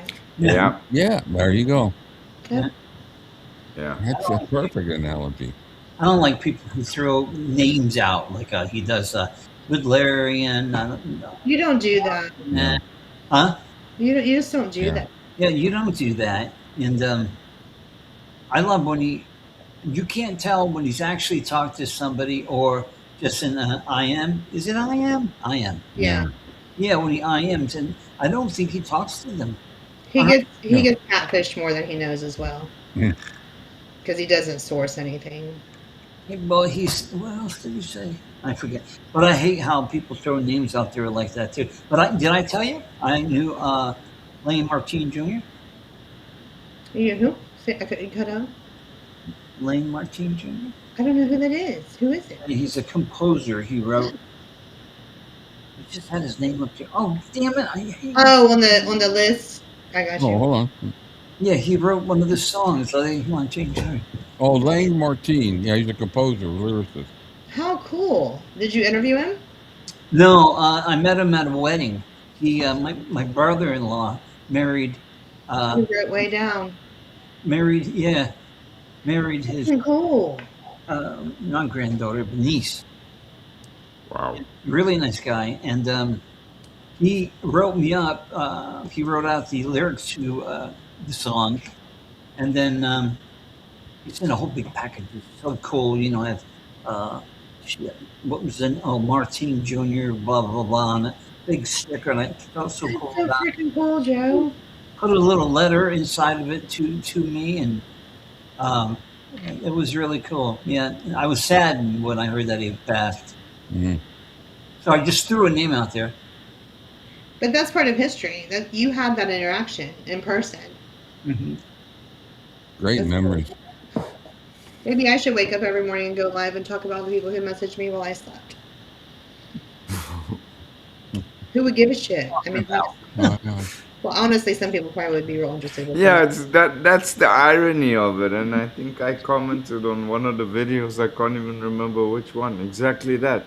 People don't give a flying fucking hell what you do and who you do it with. Just fucking get out of here. Go do it. And then that shit where he's talking off camera like there's people in his house, and then he comes on the, oh, there's people in my house. Oh, that's how you know he's about to lose it again. Yeah. He's going into his ultra ego, Mr. Angry. Donna just IM'd me. That's what she wants to say. Oh, Karen just IM'd me too. Oh, look, I'm talking. Yes, Karen, I'll be right there. Yeah. Who is Karen? If my wife doesn't show up. Who's Karen? That's Karen. That's Donna's best friend and manager. Donna's manager? I don't know. Oh, I hate managers. I was Did you see that person? And her manager was terrible. Terrible. Why does she need a manager is my question. I have no idea. I think it makes her feel better. But managing what? Like, I don't understand. I was with her for a week. I think it was Merlin and I couldn't get an interview because of the manager. We lost her. I just lost her. Mm-hmm. Yeah, probably went to go check something. She'll be back. No, she's gone totally. Yeah, because she went mid-sentence. No, she just went completely. So how can I impress her now? Oh my God. There she is. How my kids? I think my kids are all streaming stuff today. Oh. There was somebody in the comments. I have a weird Steve some it was just weird. It was really weird, and they just kept putting B-R. Yeah, they were fucking around. So I saw that. I got rid of them. Yeah, I saw that. Yeah, you know, one time really weird. Mr. Angry, he scared one of his followers and almost called the police thinking someone was in his house. Oh my God. Mr. Angry. Oh, he's such a fucking drama queen. With the emphasis on Queen. Mm-hmm. And not the rock band. Not the rock band. No. All right, let's see. It's a different kind of queen. You know, there's a few favorite things I like in the morning, but one of my favorite things is top 5, is waking up and seeing him being so unhinged about something somebody else said about him the day before. It brings me so, Lewis, thank you, because I wake up in the morning with gratitude in my heart when I see that you're taking on other personalities because you're so freaking traumatized that people are talking about you. I've started laughing at that shit. It's like literally, it's become my comic relief for the day. I look forward to it. And the best part is knowing that I can sit here and speak for myself because you guys do for yourselves. And whatever I say, the best part of it is I don't speak shit. It's my opinion. Yeah. And there's absolutely not a flying fuck on the face of this god green earth that sorry piece of shit. It's just the cognitive dissonance he has about this situation. Like, I can drone on and on and on and on and on about people for as ever long as I want to. But we spend the last 30, 40 minutes of this show talking, and that's a problem. Well, when you look at that time period that he tried this new beginning and wasn't doing anything about the trolls and all that, look how droll and boring these shows were because he had nothing to give. All he would do is talk about our new beginning. This is what we don't talk about this and we don't talk about that. We do this and we defend Elvis and we defend the bloodline. But then you don't do nothing. You don't do it. And yes, you can make 5 or 6 videos a day, but you don't talk about Elvis and most of them. You talk about yourself, your diet, where your kids are going, what your wife is doing, what I'm doing, what Rick's doing, what everybody's doing, everybody else is doing. You're not talking about an Elvis topic. So yeah, I can sit on my ass all day long in front of this monitor, but I choose to go out and live and have actual experiences in life without a selfie stick attached to me. So there's that too. You know, the irony is the way he talks in his videos. I literally think he hears himself having a conversation, because every Yeah. second word he says is yeah, Yeah. yeah, Yeah. Right. yeah, Mhm. yeah. I swear he can actually hear himself having the conversation with his alter fucknut Oh, he can. Yeah, I'm no in doubt. his head. Because why? What other reason would you have to use every second word as a word of acknowledgement that that person has heard you? You're talking to a fucking video camera Yeah. Yeah. Mhm. that's it's going to be perfect. recorded. It's a perfect audience for a narcissist. Yeah. I mean, you sit here and talk. Nobody interrupts you. Nobody has any alternate thought. If you don't like what they're saying in the comments, you get rid of them, or you berate them. I mean, it's the perfect platform. And everybody Why? knows them. Mhm. Why doesn't he just start a fucking Big Brother channel and keep his fucking video cameras Oh, on please. all the time? Yeah. Well, I'm Because watching Elvis. he just about does it. He just about does it. The only time we don't see is when he's okay. Well, he doesn't watch. What this was shit. that? The Truman Show or something like that? Yeah. Yeah. It's a Truman Show. Yeah. Melissa, I hate it when he says "get it." He doesn't even get it. He doesn't understand. Yeah. Exactly. I know. She's She's dead right. I think the same thing. You have no clue. Got it? The way he ran out his back door today to grab that 𝗟𝐿Icia Kerwin book was the funniest thing I've ever. I have that book too. Well, good for you, honey. So do other people. And you didn't get it yourself. These people who are dumb enough to send you this stuff got it for you. He has the book, but he can't read them. But he didn't know that testimony was in there clearly. No. Oh, and also a sworn deposition in a lawsuit. People lie on them. Well, this wasn't a lawsuit. This was a criminal trial. But okay. Yeah. Know the difference in your legal terms. I'm out of order. Yeah, we're all out of order. I thought we were really good today. We're very good today. We're always good. Yeah. We're always Good show. All right. Well, we're still live too. Yeah, there's no FBI come knocking on my door. And we still got 31 people. We're just sitting here rambling on. You guys enjoying this? And I think this is the fun part of it all. This is what makes our show cool, is that we can talk about stuff, and then we can talk about quote unquote shit. Yeah. And people talk with us. They share their opinions with us. We encourage opinions with us. Mm-hmm. Yeah, they I shared heard that. Experience at the hands of him, because there's plenty that have had. There's probably, what would you estimate, 30 plus people who've been attacked by him? Way more than that. Way more? I'm sure. Yeah, I know that we got 30 to 35 that have come on this side with us. This side. I didn't mean it that way. I think my personal opinion is, I think it's way more than that, but the few that we know about, the few that we know about are the people that have the courage to actually come out and speak up. Yeah, I think there's a lot that's left that they. Yeah, I think you're right. Yeah, there's a lot that are listening to us. When was it? Yesterday we had someone that came in. They said they've been watching our show for a couple of months. I shared that on Facebook today. Southern girl. I've seen her name many times in that. Oh, that sweet girl. Yeah, she's just a. Bless her. She told me she was very disappointed in me on Josh's channel in the comments, and that I was just like everybody else in the Elvis world to her, and I told her exactly what I thought about that, and it was absolutely nothing, because I don't seek my validation from people on YouTube.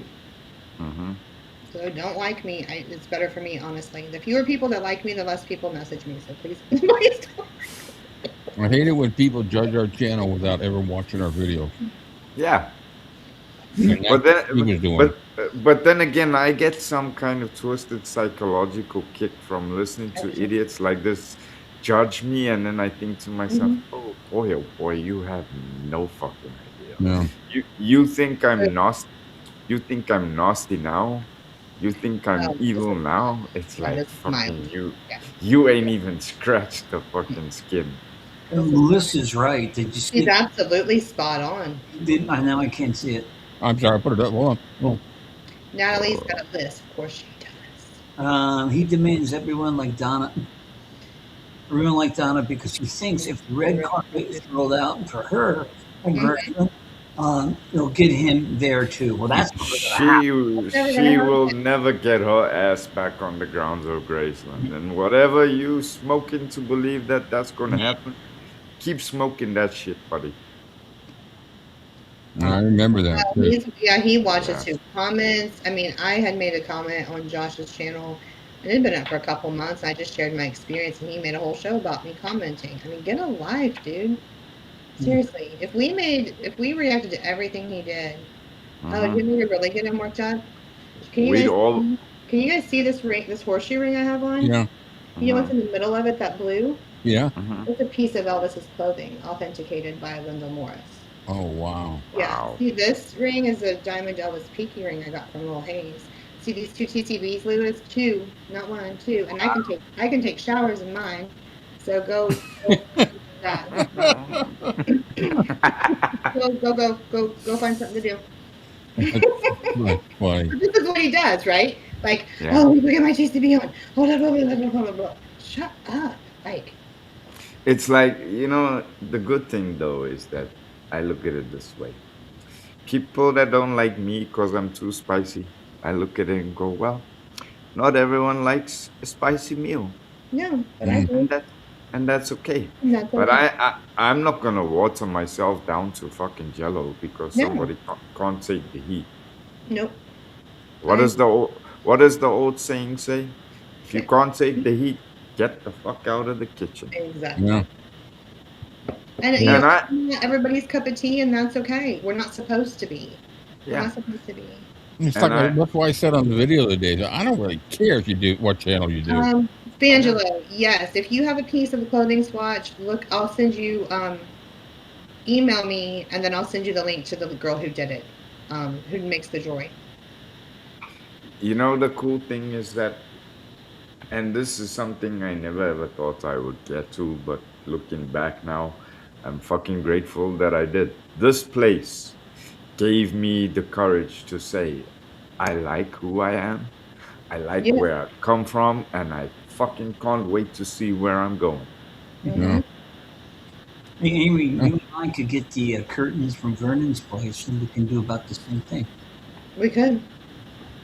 They're still there. I mean, I wonder if there's. I know the person who gets in and kind of looks over things. It's a neighbor, and they look over Gary Pepper's house because there was a squatter in Gary Pepper's house. They had to get out.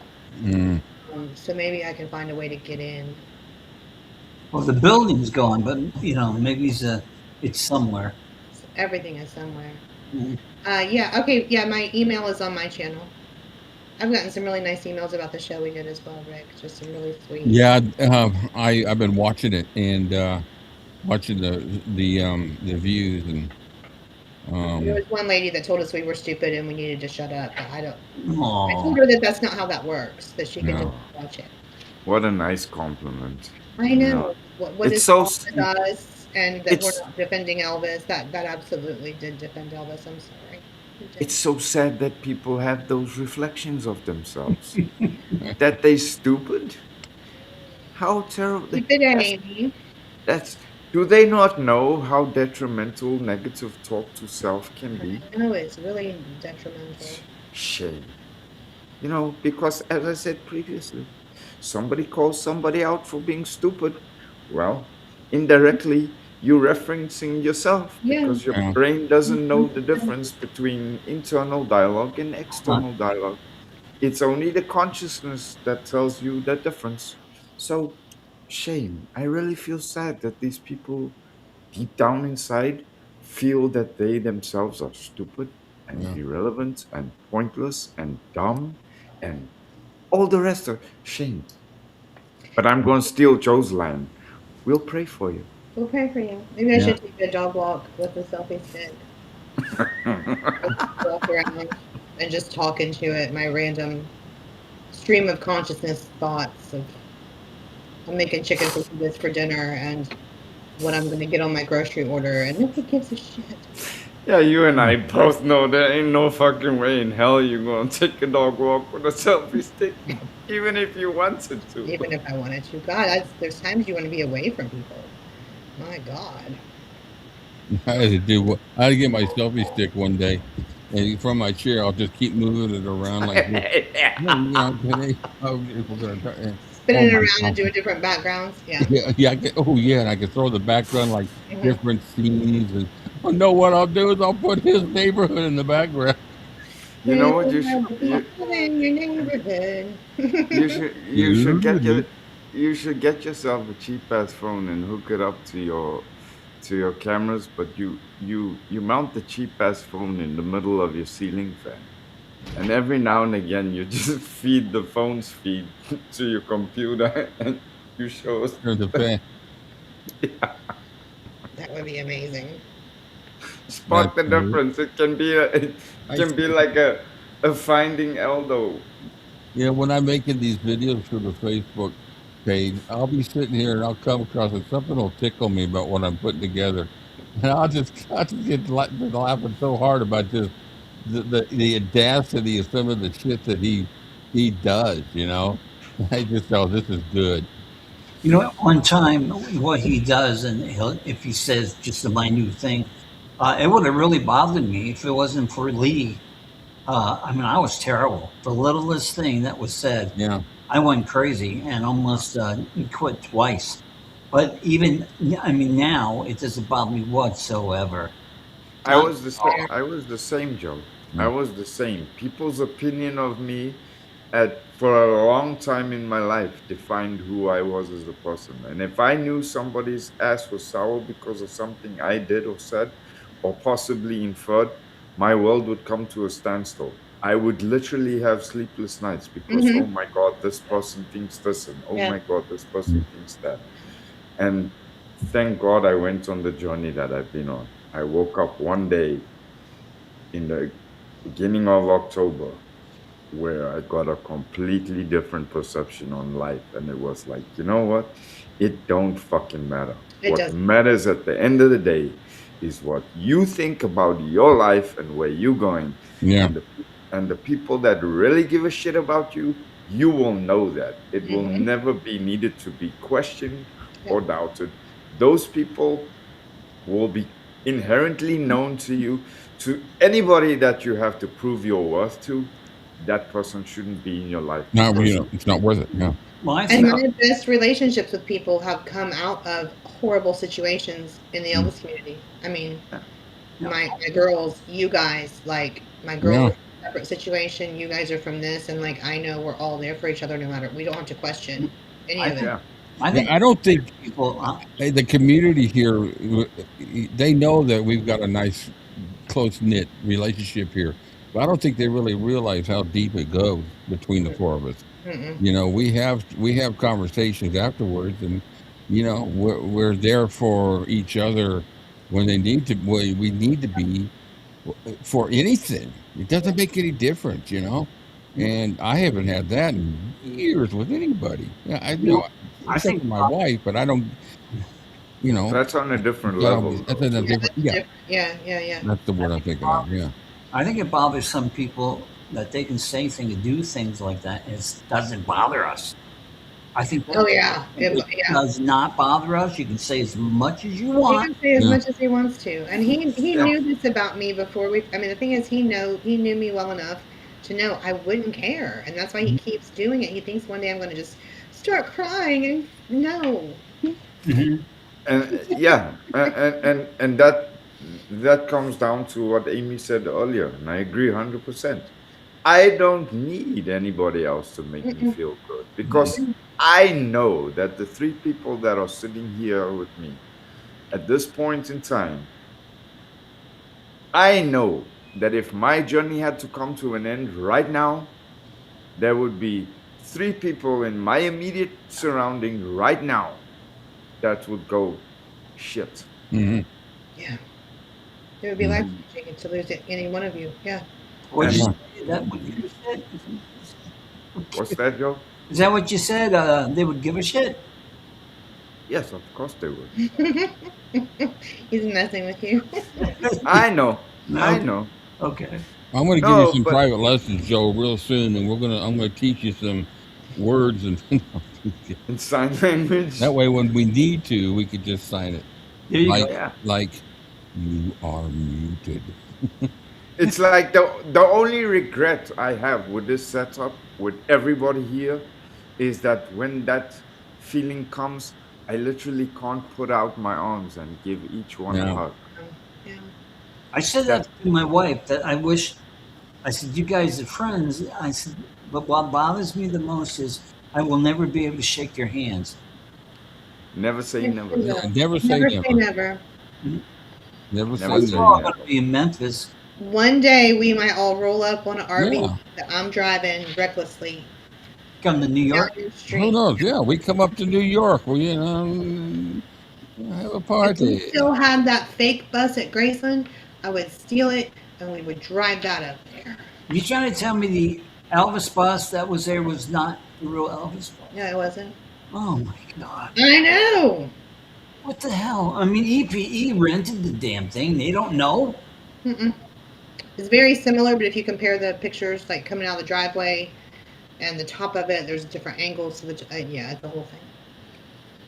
Well, it's a long goodbye now. Can't leave.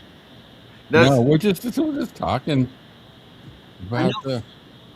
Somebody was talking about maybe getting, at the time that it was all happening, a Sumner's bus having to be there, which I think would have been cool. Would have been cool. Yeah, but it looks nothing like it was with Sumner had it. Yeah, it's been completely redone. Kathleen, we're still in an RV and we're going to New York to get Joe. So if you happen to be along the way from Georgia, Alabama, up there, then we'll stop and get you also. Yeah, she's in Louisiana. Oh, then we're coming to get you. Yep. Wow. Deranged Elvis fans. Yeah, Go we. across the country in an RV. They all want to meet me because I'm so famous. You are so famous. Everybody knows me. I give all these subscribers out. Why are you hanging around with us? I have no freaking idea. You were tricked. I'm gonna take a gamble on this because I want to see how well I know Joe. Joe, did you get my email? No. I don't have email yet. Rick is going to help me. What's wrong with your email, honey? Can somebody, please, somebody that's in the New York area, go to Joe's house and get his fucking email up and running so that he can be connected to the world, please? I'm What going happened to your email? Because we were sending things back and forth for a minute, but to. I am. Yeah. I didn't your email. We'll hook up. We'll do a screen share, and I'll get in there to figure it. I think you just need to reinstall Google. Oh, can I make one announcement that has to do with New York, or I'm going to forget it? I don't want to go into too much detail, but we've talked about this privately. If anybody is close to Columbia University and would like to do something research involved, please message Rick or I, because we have a request. And that's all I'm going to say right now. Absolutely. Okay. It'll be a great show. Oh my God. Oh, yeah. Yeah, maybe Joe just needs to reset up Google again. It does. I think with what he's described, I think he just needs, because you remember Google did that update recently, and it just changed my settings, and I was like, and I was able to just set it back to original default settings, but it still had the upgrades. Yeah. And maybe that's just all we got to do, Joe. We'll just do a reinstall. You're on Mac. I'm on Mac. We'll just do a Zoom, and I can, you can share your. Through it. Rick taught me how to make PDFs. Yeah. Stupid Amy. No. Do it. I'm gonna get a. Amy. Yeah, there you are, Matt. You should have read it first. The laugh makes it the best. I like the sped up part. That's why I do that. I'll come to New York. That's my hometown. I'll pick Joe up and we can talk for the drive while playing. Yes, oh my God. So, wow. We could get an Elvis Cam going. flying here to Atlanta. We'll talk about it after. And my wife she can meet us in Atlanta, so there we go. Yeah, my wife's gonna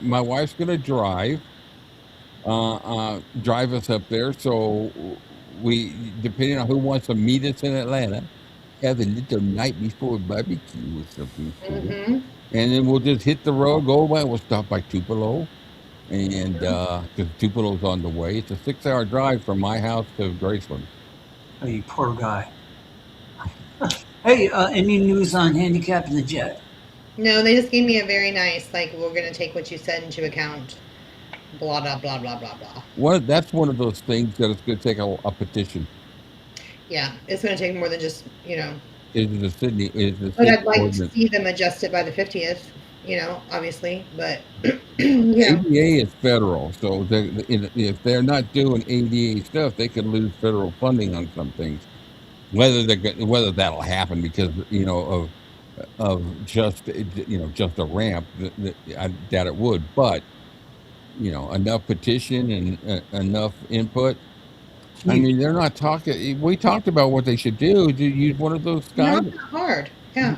Or just cut the bill up with, you know, the pay. Give us some money back since we can't go and see the free. Yeah. Take a percentage off. Yeah, I mean, you charge me for something that I can't do. Because you can't see, you can't go. Yeah, because I love going to those or the lease free. It's not fair. You know. See, we're talking about the Lisa Marie, and I can literally smell it. Like, it has this very specific old smell, and I can just smell it instantly. It smells like old paneling or something. I want to jump in the bed. Gee, some dumbass jumped in the pool again. I want to watch them haul you off in handcuffs. Really? Mm-hmm. Is there a gate? I was wondering, is there a gate to the pool still? Yeah, it goes around the pool. She jumped up on the little pedestal that holds one of those statues in the corner, and then jumped over the fence. And of course, if she tripped, she would sue EPE. And also, I feel like they probably don't treat that pool like regularly. So what are you jumping into? Yeah, people aren't using that pool. They're just going to do a basic. They're going to do extra to make it look super blue or super green, whatever color. It could be totally toxic for you. Well, you know, she did that, and she will never be able to go to Graceland again. Yeah, she said they snatched her up and escorted her off immediately, and that's it. Wow. Do they keep names, you think, at the guard? You think they keep names? See, I don't know how they could follow a ban, because say somebody, you can buy tickets online. Right. You know? So do they keep names when you get on the tour bus? Yeah, I think the only thing that would happen is if she went there and somebody just recognized her. Yeah, remember like back in the day when you would get in a bar fight and they put your picture by the booth when you walked in to pay your cover charge? I think you just said it, but there's no name. Unless when they pay. There's got to be, their name must go somewhere when you pay. I'm going to ask. I'm going to ask when I get on the bus this year. I'm like, hey, how do you guys keep track of who is banned? Because I could go on right now and buy 5 tour tickets online and they would never know. Well, they're going to say to you, why do you ask? Why are you one of them? Mm-hmm. I'm the one that went upstairs. You know, I think of that, of how would you run upstairs and get in upstairs? You'd have to carry a crowbar with you. Yeah, you have to have the keys to the first set of doors. You have to break the first door. People going, what the hell are they talking about? But I've dreamt of that. I've dreamt of running up the stairs. But then as soon as I turn the corner, I wake up or the dream changes. Really? That's one thing I've never dreamed about. Really? I never know about going upstairs. No, I've always dreamed about playing that J200. I've always wanted to play that J200. I've always, if there's one, I would even give up my opportunity of playing the J200. I'd give to you guys. What I want to do is I want to play the Super 400, but in the original setup, like he played it in the 68 special. I would like to know what's the stereo inside the racquetball court. I always wanted to know what brand of stereo. Yeah. Panasonic. Is it upstairs or downstairs? In the racquetball court downstairs. Downstairs. Oh. Yeah. Oh, you talking about the rack stereo? Yeah, I think it's a Marantz. Oh, I always wanted one. I had the gold. My brother had a gold anniversary, and I was supposed to get it, but it got trashed. I think it's a Marantz. system. I could be wrong, but I think I checked it out a couple of years ago because I was curious too. What kind it was? Nothing like a Marantz, man. I think it's a Marantz. Those old tube ones. I'd like to know what the household one was. The one that's downstairs in the. Yeah, that's why it threw out the house. Yeah. I'd love to flip through those 45s down there. Whoa. They probably put. Wouldn't that be cool? I'd love to sit on the sun deck with one of his books and read all of his underlinings and his notes. That's my Presley for a day. Like, don't drive me around a golf cart. No. Yeah, I think I'm with you on that, Amy. If I had that one and then they gave me the options, it would have to be something along the intellectual line and just something to be able to get kind of a perspective of Elvis himself instead of being able to hold the gold belt or play the J200. I would rather have something like that where you can read in his own handwriting notes or. That's something we haven't seen already. Now, I will say, holding the TCB was top tier. I couldn't speak for I can imagine. days. I just couldn't speak.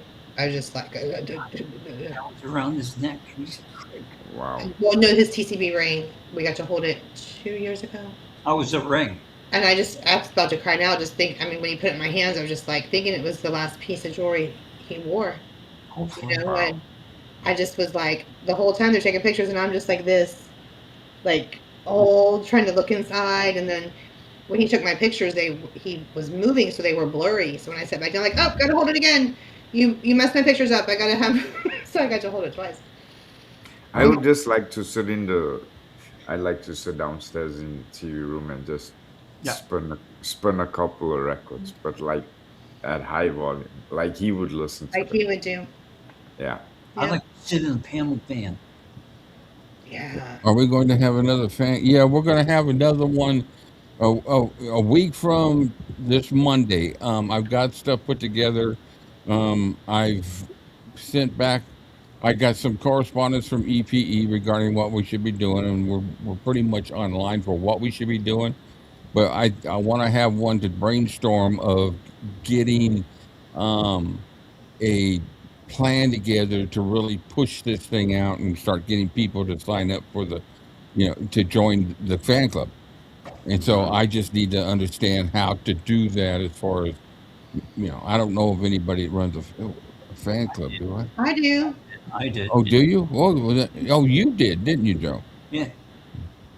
Okay. I know some of the people that run the Elvis Country fan club. Perfect. So individual, yeah. So what I'll do is I'll put some stuff together and then we get Yeah, how do we join the fan? How did we join the fan club? Because I don't think I've joined it. I'm a bad person. Well, right now it's on the Facebook group, Blue Suede Crew. I'll send you I'll send you the link to it. I've got a YouTube channel with it, but I'm going to start putting up videos that are non-musical because I can't put to run the channel. Yeah. And they say no about your fan club. Huh? Recognize you. Yep. Oh yeah. I had my first one. They said no. They're a lot more lax now, I think. They said mine was too close to another fan club. Oh. Mm-hmm. Well, I sent them my name, and they said it looked good. That's because you're famous. It's because you're famous. It's because you have a YouTube channel and you're a Facebook researcher. Wait a minute. Man. I am not a researcher. Got it? I'm a human being. Sometimes in the morning I'm not, but... If only your mother was your sister. Can I stay at your house? Yeah. What was that? If only your mother was what? Vernon's sister. Okay. Got it? Get it? Got it? Yeah, got it? Yeah, of course, Kathleen. You can stay here. We'll have a party, man. We'll get as many people here. Jesus Christ, I about said we'll have a pickle party. we got a pretty good sized house where we can have a nice. We can do that too, Amy. A pickle party. We can run that by my wife. Woo. We could have a good time here. Mm. Yeah, my wife will love meeting you guys. I'm excited to meet your wife. You'll my wife has got that personality that everybody loves her. She just got that. Cam will tell you. She just. pickles and She makes biscuits. friends, and she's that shy, and she likes to have fun just like anybody else, you know. Oh, but I would be allowed. I got lucky with that one. She lost out, but no, we have two great kids from her and I. Of course you do. You're great people. Yeah, come on, thank you. She puts up with me. I'm telling you what, she really puts up with me since I've become, you know, disabled and have a lot of challenges. But Yeah, I but take that's- off as much as I can out of her hands and not have to deal with. You know, Yeah. she never has to cook for me. The only thing she does is just the laundry, and she shops for me. Everything else I do. Well, you got to set up where you guys can, being handicapped, that Yeah, our house is set up for handicap. hours, and you have a nurse that's with you. Yeah. She's got to go in through too. The one thing we're looking at, trying to get some funding to get a ramp on the door outside in the front, front door. or a ramp to the side of the house, which Where? we clear out, which would be easier. What are you talking about? Ramp where? A ramp to go get out? from the outside to into my house. We can get out. Oh, God. Why, we switch around so quickly here. I can't keep up with it. Yeah. Well, we got a good sized house, so we would, we could accommodate, depending on whether my son's still living here, which I'm hoping he won't. That'd be a year or so. We got a small apartment with a little kitchen downstairs. So, that would hold, it's just like a little studio apartment. So 2-3 people can crash out down there. Yeah. Well, then we get lots of fun. Nice barbecue the night before. Mhm. Well, I'll tell you guys one thing for sure. With 4 of us together in the same room, wherever we're at, it's never going to be the same again. No, it won't. Memphis isn't ready for us. No. Who's going I'm never ready when I get there, but it's whatever. I promise to behave until I'm absolutely out of my closet. Are we still on? Yeah, we are still on. How many people are still listening to us ramble on? All right, After guys, that, I'm going to let you. I take no Well, we got almost 30 people here, so you guys can. Kidding me? Still? Huh? Well, 2.5 hours so far. And there's 30 people in here still. Yeah, 28. Why are you so surprised, Joe? Well, we are famous. Basically. Yeah. Oh. I mean, we've given the fucking bozo enough material for the next 2 weeks. Yeah.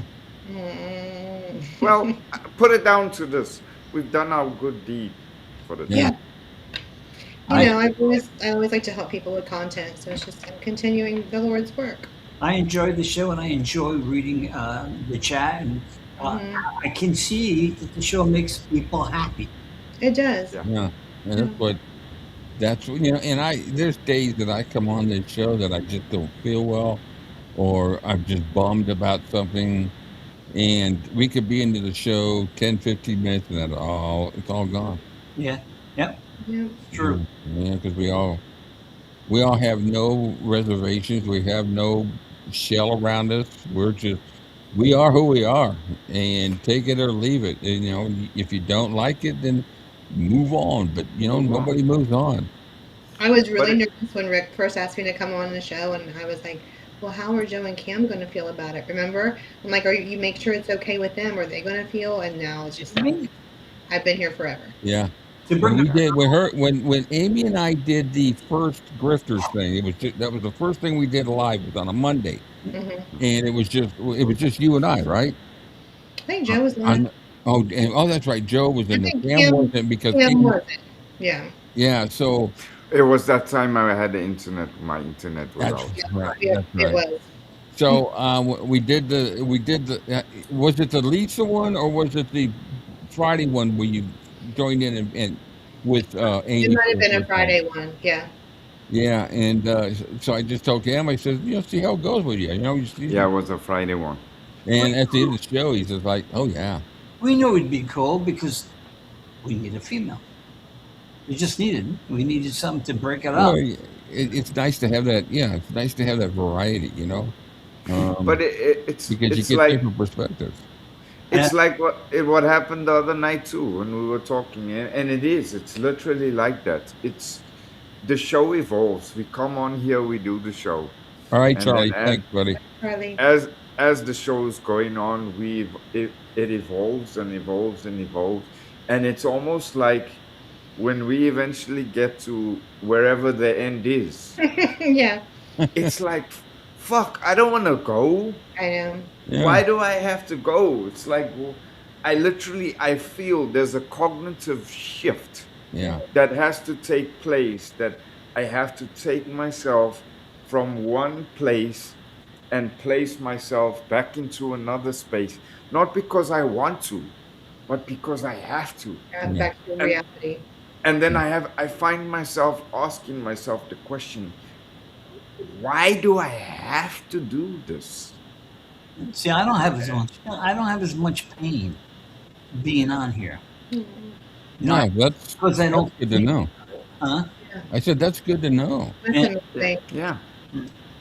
Yeah. It's the power of true Elvis friendships, though. This is what it's supposed to be.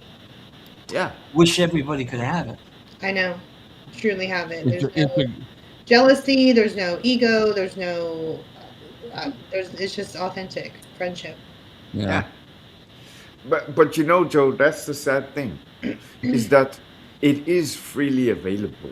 It is. Those people are so ego-driven that when your ego is in the way, you can't receive anything. Right. That's true. My ego's in the way, not in the way, because I'm already famous. Right. And we are happy to know you. Trust the guy to come and fucking bust my bubble. in true Joe KREIN fashion. Yeah, he was famous in 20 years ago. I love it. Yeah, what a stupid ass No, remark. but it's like, you know, Joe, every one of us here has something that we put on the table for the next person. Yeah. And the difference is we are willing to show that, we are willing to share that. Mm-hmm. And that's the thing, is that your experiences, your knowledge, everything that you acquire in this journey of life is not yours for the taking and for the keeping. Right. It's Good night, there Karen. it's there to share, it's there to enrich, it's there to better. Yeah. Because what better place can you be in than to be in a place where you can do something that can put a smile on somebody else's face? Mm-hmm. I would do that 1,000,000 times over. To me, that is 1,000,000 times better. Giving of myself is 1,000,000 times better than receiving something material from somebody. If I know just by my presence I can make somebody smile or make somebody's daily existence just a little bit easier, then I don't need nothing else. Yeah. And No, And I don't. people don't realize that's how simple it is. Truly. Yeah. Yeah, True. I don't look for anything else. The only thing I do is I'm the one of the type of people that, we get things going. And I think, okay, now I know we could do something even better than that. I'm always wanting to improve. Not that what we're doing is bad. It's just that I always like that new excitement and say, oh, this is a cool new feature. Let's do this. It's called growth. Everything grows. Everything in life grows. Everything grows and evolves, and yeah. Yeah, a seed doesn't stay. Or it dies. Yeah, a seed doesn't stay a seed forever. Even after the tree dies, it goes back into the ground and it feeds the ground for the next phase. So nothing ever stops. Nothing ever stays the same. A good analogy. Nothing. It's always changing, and that's the only certainty we have in this life is change. Yeah. The water. Yes, everything else is open to endless possibility. Yeah. We're losing people. Yeah, I gotta get. See how many we lost people one. we even have. We're just on here in the Elvis Love Fest. Yeah, I gotta get up in here in a minute. Cleaners came today, so they got my room all cleaned up for me, I'm gonna get in that shower tonight. It's gonna feel so freaking good. My cleaner came today. I looked her in the mirror and said hello. I Bitch, need to go to the go pond. clean your kitchen. Good What? morning, you What'd beautiful you say? bitch. Go clean your kitchen. That's what I said. Oh, Oh, you yeah. terrible. Yeah, so tomorrow, I wonder if he'll stop by the golf. My daughter keeps FaceTiming me from the animal shelter with a kitten laying on her chest, and I am not falling for it. Oh, Yeah. Yeah, I know that's how my kids did it. For I the got first- off one time to answer her, and she just tears. I said, "Sis, not right now. Like, it's more than well, they're half off today, right? But then there's the stuff that has to come after when they come home, and the vet bills, and the things, and all of the things. No, Yeah. but it was really cute because it was up on her chest, like right here, and she was just crying tears on it. And I'm Oh, like, wow. I can't. I can't see it Yeah, anymore. that gets to me. Kathleen, sorry I used the big word. No, I am. I have a very, very Thanks, Johan. thank you. philosophical way of looking at life. That's half of the. I used to hate it as a youngster because I didn't understand it all the time. I used to sometimes say shit and then it would be out and I would like, where the fuck did that come from? Once you embrace that part of yourself, though, But now I Like- love that because it's almost like a marker for me to measure myself by. That hey, I'm actually learning shit here, and I'm learning shit that matters. I'm not spending my time worrying about irrelevant shit. I'm Yeah, actually I had a early. They called it later when I was talking to a doctor about it. It's that I had OCD, and it made sense because when I was a kid, I would constantly count everything I did. So I was walking steps. I knew how many steps it was to get to school, how many was to get back from school because I'd go a different way. When I'd be sitting there eating, I'd count how many bites I took. And it took me a long time to how to deal with that because I'd be at work going 1, 2, 3, 4, 5, and not realizing I'm talking out loud.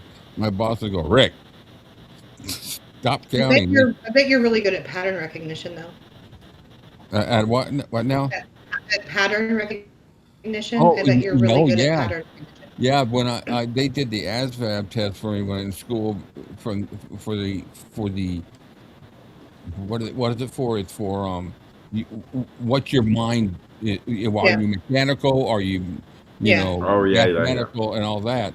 And I scored high in all the levels, and so I had a couple calls.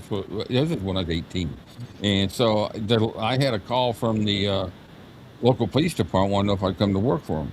And they wanted me to do investigations because I learned to get in that. Not, I wasn't my job, but they thought I'd be good at that. And I thought about it for the longest time because I would have loved to have been. Well, I think you can see some of that in me now. I just love investigating things. Oh, yeah. But it took me a long time I still count, but I do it in my mind now because it was just, they used to it drove my first wife, Betty, but They We don't wanted, like her anyway because she got rid of your Elvis stuff. yeah, they wanted me to work in porno, so. What? Did they? Mm, I didn't see that. that was very good. Long John Silver. trust the dude to go to the other end of the scale. was it uplifting? Long John Silver? You never He didn't hear me. Oh, No. what did you say? I No, said it was it uplifting for you? Everybody's going home, so. Yeah, I gotta go. I gotta get up and see where the dogs are. I need to go use the restroom. I'm gonna fix my pork chops that are been thawing, and they're pretty well thawed before Bailey finds them and takes off with them.